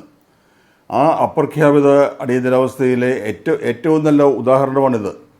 ഇവിടെ അനുച്ഛേദം 356 സംസ്ഥാനങ്ങളെ കൈകാര്യം ചെയ്യുന്നതിന്. മറ്റ് പല രീതിയിലും കേന്ദ്രത്തിൻ്റെ സംസ്ഥാനങ്ങളെ ഉപദ്രവിക്കാം, സംസ്ഥാനത്തിൻ്റെ വിഹിതം നിഷേധിക്കാം, പല തരത്തിലുള്ള ഉപദ്രവങ്ങൾ ഉണ്ടാക്കാം. പക്ഷേ ആ 356 എന്നൊക്കെയുള്ളതൊരു പഴഞ്ചൻ ഏർപ്പാടാണ്. 1959 കേരളത്തിൽ പ്രയോഗിച്ച ഒരു ആയുധമാണത്. അതിനേക്കാളൊക്കെ മുന്നോട്ട് പോയിക്കൊണ്ടിരിക്കുകയാണ്. ഇവിടെയാണ് വളരെ കൃത്യമായ രീതിയിൽ തങ്ങളുടെ ആജ്ഞാനുവർത്തികളായി, തങ്ങളുടെ ഉത്തരവുകൾ പാലിക്കാൻ ബാധ്യസ്ഥരായി കുറേ ഏജൻസികൾ കേന്ദ്രത്തിലുണ്ട്. ആ ഏജൻസിനെ പ്രയോജനപ്പെടുത്തിക്കൊണ്ട്, ഞാനത് ആദ്യമേ പറയുകയുണ്ടായി, ഇവിടെ പേരുകളൊക്കെ പരാമർശിക്കപ്പെട്ട് കഴിഞ്ഞു. ആരെ വേണമെങ്കിലും, ഏത് മുഖ്യമന്ത്രിയെ വേണമെങ്കിലും ഒരു കേസിൽ കുടുക്കി ജയിലിലാക്കാം, റിമാൻഡ് ചെയ്യിക്കാം. അത് 30 ദിവസം നീണ്ടുപോകുന്നതിന് ഒരു ബുദ്ധിമുട്ടുമില്ല ഈ നാട്ടിൽ. ശരത്ത് തന്നെ പറഞ്ഞില്ലേ, കുറ്റപത്രം തയ്യാറാക്കുന്നതിന് പോലും അതിൽ കൂടുതൽ സമയം ആവശ്യമുണ്ട്. പല കേസുകളിലും 180 ദിവസം വരെ അനുവദിച്ചിട്ടുണ്ട്. അപ്പോൾ ഒരു 30 ദിവസത്തെ റിമാൻഡ് എന്ന് പറയുന്നത് ഒരു വിഷമവുമുള്ള കാര്യമല്ല. ഒരു സമർത്ഥനായ പ്രോസിക്യൂട്ടറൊന്നും അതിന് ആവശ്യവുമില്ല. അങ്ങനെ വരുമ്പോൾ ആ സംസ്ഥാനത്തെ രാഷ്ട്രീയ അവസ്ഥ എന്തായി തീരും? അതാണ് ഇവിടെ നമ്മളിപ്പോൾ മുഖ്യമന്ത്രിമാരുടെ പേരുകളൊക്കെ പറയുന്നത് അഭംഗിയാണെങ്കിലും ചന്ദ്രബാബു നായിഡുവിൻ്റെ പേരുടെ പറഞ്ഞു കഴിഞ്ഞല്ലോ. അങ്ങനെയുള്ള മുഖ്യമന്ത്രിമാർ ഈ നാട്ടിലുണ്ട്. അപ്പോൾ ആരെ വേണമെങ്കിലും ബ്ലാക്ക് മെയിൽ ചെയ്യുന്നതിന്, ഭരണഘടനാപരമായ കോൺസ്റ്റിറ്റ്യൂഷണൽ ബ്ലാക്ക് മെയിൽ, അതിനുള്ള ഒരു ആയുധമായി അമിത്ഷായ്ക്ക് കയ്യിൽ വയ്ക്കുന്നതിനുള്ളതാണ് ഈ നിയമം. അതിലെ അപകടങ്ങൾ അത് തന്നെയാണ്. അതുകൊണ്ട് ആ അപകടങ്ങൾ സാധാരണ ജനങ്ങളൊക്കെ ഈ അഴിമതി മുക്തം എന്നൊക്കെ കേൾക്കുമ്പോൾ ആകൃഷ്ടരായേക്കാം. പക്ഷെ ആ സാധാരണ ജനങ്ങളെ, ഈ ചർച്ച കണ്ടുകൊണ്ടിരിക്കുന്ന പ്രേക്ഷകരെ, അവരെ കാര്യങ്ങൾ പറഞ്ഞ് ബോധ്യപ്പെടുത്തി കൊടുക്കുന്നതിനുള്ള ഉത്തരവാദിത്വം രാഷ്ട്രീയ പാർട്ടികൾക്കുണ്ട്. ആ ഒരു എക്സ്ട്രീം ആയ സിറ്റുവേഷനിൽ ചെയ്യേണ്ടതായ കാര്യത്തിൻ്റെ ഒരു വശം മാത്രമാണ് നമ്മൾ ഇന്ന് ലോക്സഭയിൽ കണ്ടത്. ശരി, ശ്രീ കൃഷ്ണദാസ്, ഇപ്പോൾ ഈ രാഷ്ട്രീയത്തിലെ ക്രിമിനൽ വൽക്കരണത്തെക്കുറിച്ചൊക്കെ, അത് അവസാനിപ്പിക്കുന്നതിനെക്കുറിച്ചൊക്കെ ഇങ്ങനെ BJP ഇങ്ങനെ വാദോരാതെ സംസാരിക്കുമ്പോൾ ഇന്ന് ലോക്സഭയിൽ പ്രതിപക്ഷം ഇത് അവതരിപ്പിക്കുന്നത് അമിത്ഷായാണ് കേട്ടോ എന്ന് ഓർമ്മിപ്പിക്കാനും പ്രതിപക്ഷം മറന്നില്ല എന്ന് താങ്കളും കൂടി ഓർക്കണം, മനസ്സിലാക്കണം. 1. 2, ശശി തരൂരിന് ഒടുവിൽ കാര്യം മനസ്സിലായി. വൈകുന്നേരമായപ്പോൾ അദ്ദേഹം രാവിലെ പറഞ്ഞൊന്നുമല്ല പറഞ്ഞത്, പ്രതിപക്ഷത്തിൻ്റെ ഒരു പൊതു സ്റ്റാൻഡ് മനസ്സിലാക്കി തരൂർ ഒരു നിലപാട് സ്വീകരിച്ചല്ലോ. ശ്രീ ശരത്ത്, നിങ്ങൾ അമിത്ഷാക്കെതിരെ പറയുമ്പോൾ, അമിത്ഷാ എന്നല്ല, ആരുമായിക്കോട്ടെ, ഈ രാജ്യത്തെ ഭരണ സംവിധാനത്തിൽ ഇരിക്കുന്നവർ സംശുദ്ധരായിരിക്കണമെന്ന് ആഗ്രഹിക്കാനുള്ള അവകാശം ജനാധിപത്യ പ്രക്രിയയിൽ ജനങ്ങൾക്കുണ്ടല്ലോ. അമിത്ഷാ എപ്പോഴെങ്കിലും അധികാരത്തിൽ ക്രിമിനൽ കേസിൽ പ്രതിയായിരുന്നപ്പോൾ ഇരുന്നിട്ടുണ്ടോ? അങ്ങയുടെ ശ്രദ്ധയിൽപ്പെട്ടിട്ടുണ്ടോ? എപ്പോഴെങ്കിലും അദ്ദേഹത്തിനെതിരെ കേസെടുത്ത് അദ്ദേഹം റിമാൻഡിൽ ഇരിക്കുമ്പോൾ ഒരു ദിവസമെങ്കിലും മന്ത്രിയായിരുന്നിട്ടുണ്ടോ? അധികാരത്തിൽ ഇരുന്നിട്ടുണ്ടോ? നമ്മൾ എന്താ ചർച്ച ചെയ്യുന്നത്? അധികാരത്തിൽ ഇരിക്കുന്ന ഒരാൾ, ചുമതലയിൽ ഇരിക്കുന്ന ഒരാൾ, ഉത്തരവാദിത്തപ്പെട്ട ഭരണഘടനാ സ്ഥാപനത്തിൽ ഇരിക്കുന്ന ഒരാൾ, അതാണ് അതിന്റെ പ്രത്യേകത. ഭരണഘടനാപരമായി സത്യപ്രതിജ്ഞ ചെയ്ത് അധികാരത്തിലിരിക്കുന്ന ഒരാൾ, അങ്ങനെയുള്ള ഒരാൾ കേസിൽ പെടുമ്പോഴുള്ള സാഹചര്യത്തെ കുറിച്ചാണ്. പിന്നെ നിങ്ങളുടെ വേവലാതി കള്ളക്കേസ് എടുക്കുന്നതിനെ കുറിച്ചാണല്ലോ. കള്ളക്കേസ് ഈ രാജ്യത്ത് എടുക്കാൻ കഴിയും എന്ന് വിശ്വസിക്കുന്ന ഒരാളല്ല ഞാൻ. പ്രത്യേകിച്ച് ഉത്തരവാദിത്തപ്പെട്ട ആളുകൾ ഈ ചർച്ചയിലിരിക്കുമ്പോൾ, നിയമപരമായ കാര്യങ്ങൾ അറിയാവുന്ന ആളുകൾ ചർച്ചയിലിരിക്കുമ്പോൾ നമ്മൾ അങ്ങനെയൊക്കെ പറയാമോ? ബഹുമാനപ്പെട്ട സെബാസ്റ്റ്യൻ പോൾ സാറിനെ പോലെയുള്ള ആളുകൾ അടിയന്തരാവസ്ഥ പ്രഖ്യാപിച്ച സാഹചര്യം അദ്ദേഹത്തിനും അറിയാത്തതല്ലോ, ഈ രാജ്യത്ത് ആർക്കും അറിയാത്തതല്ലോ. ഇനി ഏതെങ്കിലും ഒരു ആൾക്കെതിരെ, ഒരു വ്യക്തിക്കെതിരെ അങ്ങനെ ഒരു കള്ളക്കേസ് എടുത്തുകൊണ്ട് ഒരു സംവിധാനത്തിന് നിരന്തരമായി മുന്നോട്ട് പോകാൻ കഴിയുമോ നമ്മുടെ രാജ്യത്ത്? അതുകൊണ്ടാണ് ഞാൻ എന്റെ ആദ്യഘട്ടത്തിലുള്ള ചർച്ചക്കിടയിൽ ഞാൻ ഒരു കാര്യം സൂചിപ്പിച്ചത്. നമ്മുടെ രാജ്യത്ത് ഒരു FIR ഇട്ടാൽ അതിലെ ഏതൊരാൾ പ്രതി ചേർക്കപ്പെട്ടാലും ആ വ്യക്തിയെ സംബന്ധിച്ച് അദ്ദേഹത്തിന് നിയമപരമായി മുൻകൂർ ജാമ്യം തേടാനുള്ള അവസരമുണ്ട്, കോടതികളെ ബോധ്യപ്പെടുത്താനുള്ള അവസരമുണ്ട്, നിരപരാധിത്വം ബോധ്യപ്പെടുത്താനുള്ള അവസരമുണ്ട്. അങ്ങനെയുള്ള നിയമ സംവിധാനങ്ങൾ നിലനിൽക്കെ 30 ദിവസം ജയിലിൽ കിടക്കുന്ന കേസിൽപ്പെടുന്ന അഴിമതിക്കാരായ നല്ല കള്ളന്മാർ, അതാണല്ലോ പറയേണ്ടത്, നല്ല കള്ളന്മാരായ ആളുകൾക്ക് വേണ്ടിയിട്ടാണ് നിങ്ങൾ വാദിക്കുന്നത്, നല്ല അഴിമതിക്കാർക്ക് വേണ്ടി. ഞാൻ അതുകൊണ്ട് എനിക്കൊരു ഭയവും ഈ കാര്യത്തിലില്ല. അത് ഞാനാണെങ്കിലും ശരത്താണെങ്കിലും ശ്രീ സന്തോഷ് കുമാർ ആണെങ്കിലും ശ്രീ സെബാസ്റ്റ്യൻ പോൾ ആണെങ്കിലും കുറ്റം ചെയ്തവർക്ക് ശിക്ഷിക്കപ്പെടുവന്നേ, അവരെല്ലാം കേസിൽപ്പെടുവന്നേ, അവരെല്ലാം റിമാൻഡിലാവുന്നേ. അല്ലാത്തവരെന്തിനു ഭയക്കണം ശ്രീ സന്തോഷ് കുമാർ? അങ്ങനല്ല ചിന്തിക്കേണ്ടത്. ശരി. നിങ്ങളുടെ പാർട്ടിയിൽ നിന്ന് ആരെങ്കിലും അങ്ങനെ കേസിൽപ്പെട്ടിട്ടുണ്ടോ? നിങ്ങൾ ചിന്തിക്കണ്ടേ? ആരാ കേസിൽപ്പെട്ടിട്ടുള്ളത്? ആരാ റിമാൻഡിൽ പോയിട്ടുള്ളത്? നിങ്ങൾ എന്നോട് ഉദാഹരണം ചോദിച്ച ഓരോ ആളുകളും നല്ല അഴിമതിക്കാരും നല്ല കള്ളന്മാരുമാണെന്ന് രാജ്യം തിരിച്ചറിഞ്ഞവരല്ലേ? ഞാൻ തിരിച്ചു ചോദിക്കട്ടെ, നിങ്ങൾ 6 മാസക്കാലം 8 മാസക്കാലം ജയിലിൽ കിടന്ന ആളുകളെ ജാമ്യം കൊടുത്ത് വിട്ട കാര്യമാണല്ലോ പറഞ്ഞത്. ഓക്കെ. അവരെങ്ങനെ ആദ്യത്തെ റിമാൻഡും രണ്ടാമത്തെ റിമാൻഡും കഴിഞ്ഞ് 30 ദിവസം കഴിഞ്ഞ് മാസങ്ങളോളം ജയിലിൽ കിടന്നു എന്നുള്ള വസ്തുത ആലോചിച്ചിട്ടുണ്ടോ? വരാം സന്തോഷ് കുമാർ, വരാം. റൈറ്റ്. ഇപ്പോ അദ്ദേഹം ഞാൻ എം പി താങ്കളിലേക്കാണ് വരുന്നത്. ഇതിപ്പോ ഒരു നിമിഷം സർ, താങ്കളിലേക്കാണ്, എം പിയിലേക്കാണ് വരുന്നത്. അതായത് ഇപ്പോൾ ബീഹാറിലെ 65 ലക്ഷം വോട്ടർമാരെ വോട്ടർ പട്ടികയിൽ നിന്ന് തിടുക്കത്തിൽ ഒഴിവാക്കിയതിനെതിരായി പ്രതിപക്ഷം പാർലമെന്റിൽ ഫൈറ്റ് ചെയ്യുന്നു. ഇപ്പോൾ ഇത് വരുന്നു. ഈ രാജ്യത്തെ പ്രതിപക്ഷത്തിൻ്റെ ദൗത്യം അത്ര വലുതാവുകയാണ്. ഈ ഓരോ വിഷയത്തിലും നിങ്ങൾക്ക് തന്നെ എടുത്താൽ പൊങ്ങാത്ത അത്ര വിധത്തിൽ ഫൈറ്റ് ചെയ്യേണ്ടതായി വരുന്ന നില പ്രതിപക്ഷത്തെ സംബന്ധിച്ച് വരുന്നു ഇന്ത്യൻ പാർലമെന്റിൽ, അത് രാജ്യസഭയിലായാലും ലോക്സഭയിലായാലും. ഞാൻ ശ്രീ ശരത്ത് ഇവിടെ ഇപ്പോ BJP പ്രതിനിധി കുറെ കാര്യം വീണ്ടും പറഞ്ഞു. ഇത്തവണ സുപ്രീം കോടതിയെ ഇപ്പൊ പരിശോധിച്ചുകൊണ്ടിരിക്കുന്നത്. ഇത്തവണ പാർലമെന്റ് എന്താ വ്യത്യാസം എന്നറിയോ? ഒരു നിമിഷം ശ്രീ സന്തോഷ്, എന്താ വ്യത്യാസം എന്നറിയോ? ആ പ്രോസസ് നടന്നു വരികയാണ്. ആ പ്രോസസ്സിൽ സംസ്ഥാനത്ത് നിങ്ങൾ ആ പ്രോസസ് ഒന്നും അവിടുത്തെ വോട്ടർമാർക്ക് കൊടുത്തില്ല. ഇവിടെ അതുമായി ബന്ധപ്പെട്ട പ്രോസസ് നടക്കുന്നു. ജനങ്ങൾക്ക് അതുമായി ബന്ധപ്പെട്ട് സംശയങ്ങളും അഭിപ്രായങ്ങളും പരാതികളും കൊടുക്കാം. ബീഹാറിൽ അതല്ല ചെയ്തത്. നിങ്ങൾ 65 ലക്ഷം പേരെ നിങ്ങൾ in the sense election commission ഒഴിവാക്കി. ഒരു കാരണവും പറഞ്ഞില്ല. സുപ്രീം കോടതി അത് ചോദ്യം ചെയ്തിരിക്കുകയാണ്. എന്നിട്ടാണ് ഈ വർത്തമാനം. ശ്രീ സന്തോഷ്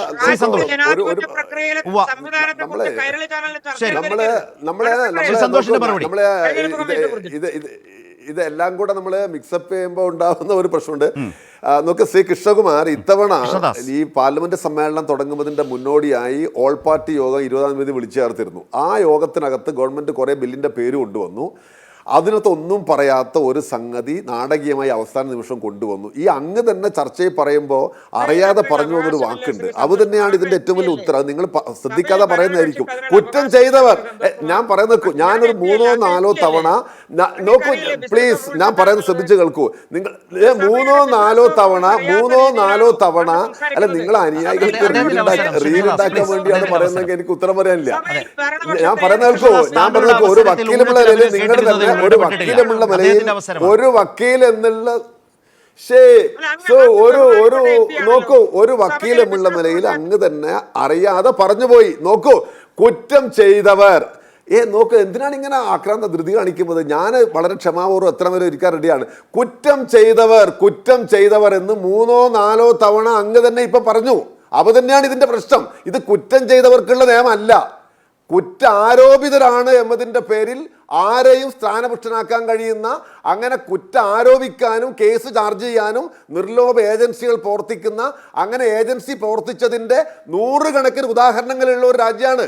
നിങ്ങൾ ഒരു BJP നേതാവിൻ്റെ പേര് പറയും ഈ 10 കൊല്ലക്കാലത്തുള്ളിൽ ED അറസ്റ്റ് ചെയ്ത്. എന്താണ് നിങ്ങളുടെ പാർട്ടി അത്ര വിശുദ്ധ പശുക്കളുടെ പാർട്ടി ആയിട്ടാണോ? എന്തുകൊണ്ടാണ് ഹിമന്ത ബിശ്വ ശർമ്മ നിങ്ങൾ ഇത്രയേറെ ആരോപണം ഉന്നയിച്ച ആൾ ഇപ്പൊ ഫ്രീ ആയിട്ട് നടക്കുന്നത്?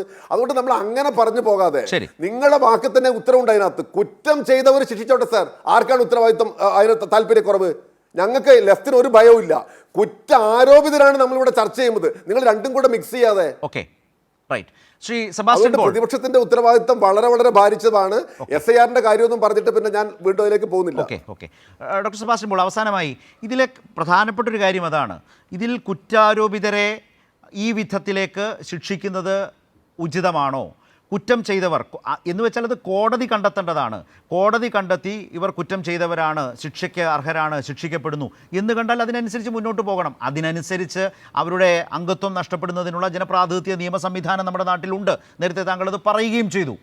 എന്നിട്ടും ഈ കുറ്റാരോപിതരെ തെരഞ്ഞുപിടിച്ച് അവരെ സ്ഥാനഭ്രഷ്ടരാക്കുന്ന വിധത്തിലേക്കുള്ള ഒരു വഴിവിട്ട നീക്കം, നിയമവിരുദ്ധമായ നീക്കം എന്ന് തന്നെ, അത് കുറ്റവാളിയായി കോടതി കണ്ടെത്താത്തവരെയാണ് എന്ന് വളരെ സ്പഷ്ടമായി തന്നെ ആളുകളോട് പറയേണ്ട കാലത്തല്ലേ നമ്മൾ ജീവിക്കുന്നത് ഈ നിയമത്തെക്കുറിച്ച് സംസാരിക്കുമ്പോൾ? തീർച്ചയായും നമ്മളുടെ കുറ്റാരോപിതർ എന്ന വാക്കാണല്ലോ ഉപയോഗിക്കുന്നത്. ആ വാക്ക് തന്നെയാണ് ഉപയോഗിക്കേണ്ടത്. ഈ കുറ്റാരോപിതർ എന്ന് പറഞ്ഞാൽ അവരിൽ കുറ്റം ആരോപിക്കുന്നത് കോടതിയല്ല, ജുഡീഷ്യറി അല്ല. അത് ഈ ആരാണോ ഈ നിയമം കൊണ്ടുവന്നിരിക്കുന്നത് ആ ആഭ്യന്തരമന്ത്രിയുടെ കീഴിൽ പ്രവർത്തിക്കുന്ന ഏജൻസികൾ, അവരാണ് കുറ്റം ആരോപിക്കുന്നത്. ആർക്കെതിരെയും ഒരു കുറ്റം ആരോപിക്കാം. അത് തെളിയിക്കുന്നതിനുള്ള ബാധ്യതയൊന്നുമില്ല. ഇപ്പോൾ ED കേസുകൾ എന്നൊക്കെ പറഞ്ഞാൽ അതിൻ്റെ റേറ്റ് ഓഫ് കൺവിക്ഷൻ വളരെ ലോലമായ ഒരു ശതമാനമല്ലേ. അപ്പോൾ കുറ്റം ആരോപിക്കുന്നവർക്ക് അത് തെളിയിക്കുന്നതിനുള്ള ബാധ്യതയില്ല. 30 ദിവസത്തെ റിമാൻഡ് ഉറപ്പാക്കിയാൽ ഒരു സംസ്ഥാനത്ത് രാഷ്ട്രീയമായ അസ്ഥിരത കൊണ്ടുവരാൻ കഴിയും. അതുതന്നെയാണ് ഈ നിയമത്തിൻ്റെ ഏറ്റവും പ്രധാനപ്പെട്ട അപകടം. റൈറ്റ്. വളരെ ശക്തമായ പ്രതിഷേധത്തെയാണ്, വിമർശനത്തെയാണ് കേന്ദ്ര സർക്കാർ ഇതുമായി ബന്ധപ്പെട്ട് നേരിടുന്നത്. ഈ ചർച്ചയുമായി ബന്ധപ്പെട്ട് സഹകരിച്ചതിന് 3 പേർക്കും വളരെയധികം നന്ദി.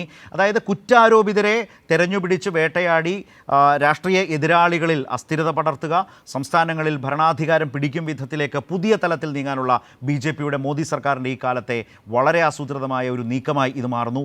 ഇതാരു കൊണ്ടുവരുന്നു, ഈ നിയമം ആര് കൊണ്ടുവരുന്നു എന്നുള്ളത് തന്നെയാണിത് ഏറ്റവും അധികം സംശയാസ്പദമായി ഇന്ത്യയിലെ പ്രതിപക്ഷം ഇതിനെ കാണാൻ കാരണം. മോദി സർക്കാർ കേന്ദ്ര ഏജൻസികളെ ഉപയോഗിച്ച് എങ്ങനെയൊക്കെ പെരുമാറി ആ കേസുകളിലൊക്കെ കോടതികളിൽ സംഭവിച്ചുകൊണ്ടിരിക്കുന്നത് നമ്മൾ കണ്ടുകൊണ്ടിരിക്കുന്നതാണ്. മാസങ്ങളോളം ഭരണാധികാരികളെ ജയിലിൽ പിടിച്ചിടുന്നു.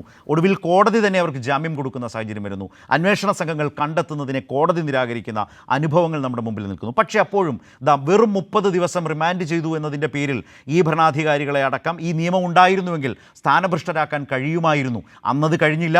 ഇനിയുള്ള കാലത്ത് അതിനും കഴിയും വിധത്തിലേക്ക് കേന്ദ്ര അന്വേഷണ ഏജൻസികൾക്കൊപ്പം അതിന് അനുകൂലമായൊരു കേന്ദ്ര നിയമം കൂടി രൂപപ്പെടുത്തുക എന്ന നിലയിലേക്ക് മോദി സർക്കാർ നീങ്ങുന്നു. അതിനെ എതിർക്കുന്ന പ്രതിപക്ഷം, അതാണ് ലോക്സഭയിൽ ഇന്ന് നമ്മൾ കണ്ടത്. ഇതുമായി ബന്ധപ്പെട്ട ഒരു വിപുലമായ ചർച്ചയാണ് ന്യൂസ് ആൻഡ് വ്യൂസിൽ നമ്മൾ ഇതുവരെ നടത്തിയത്.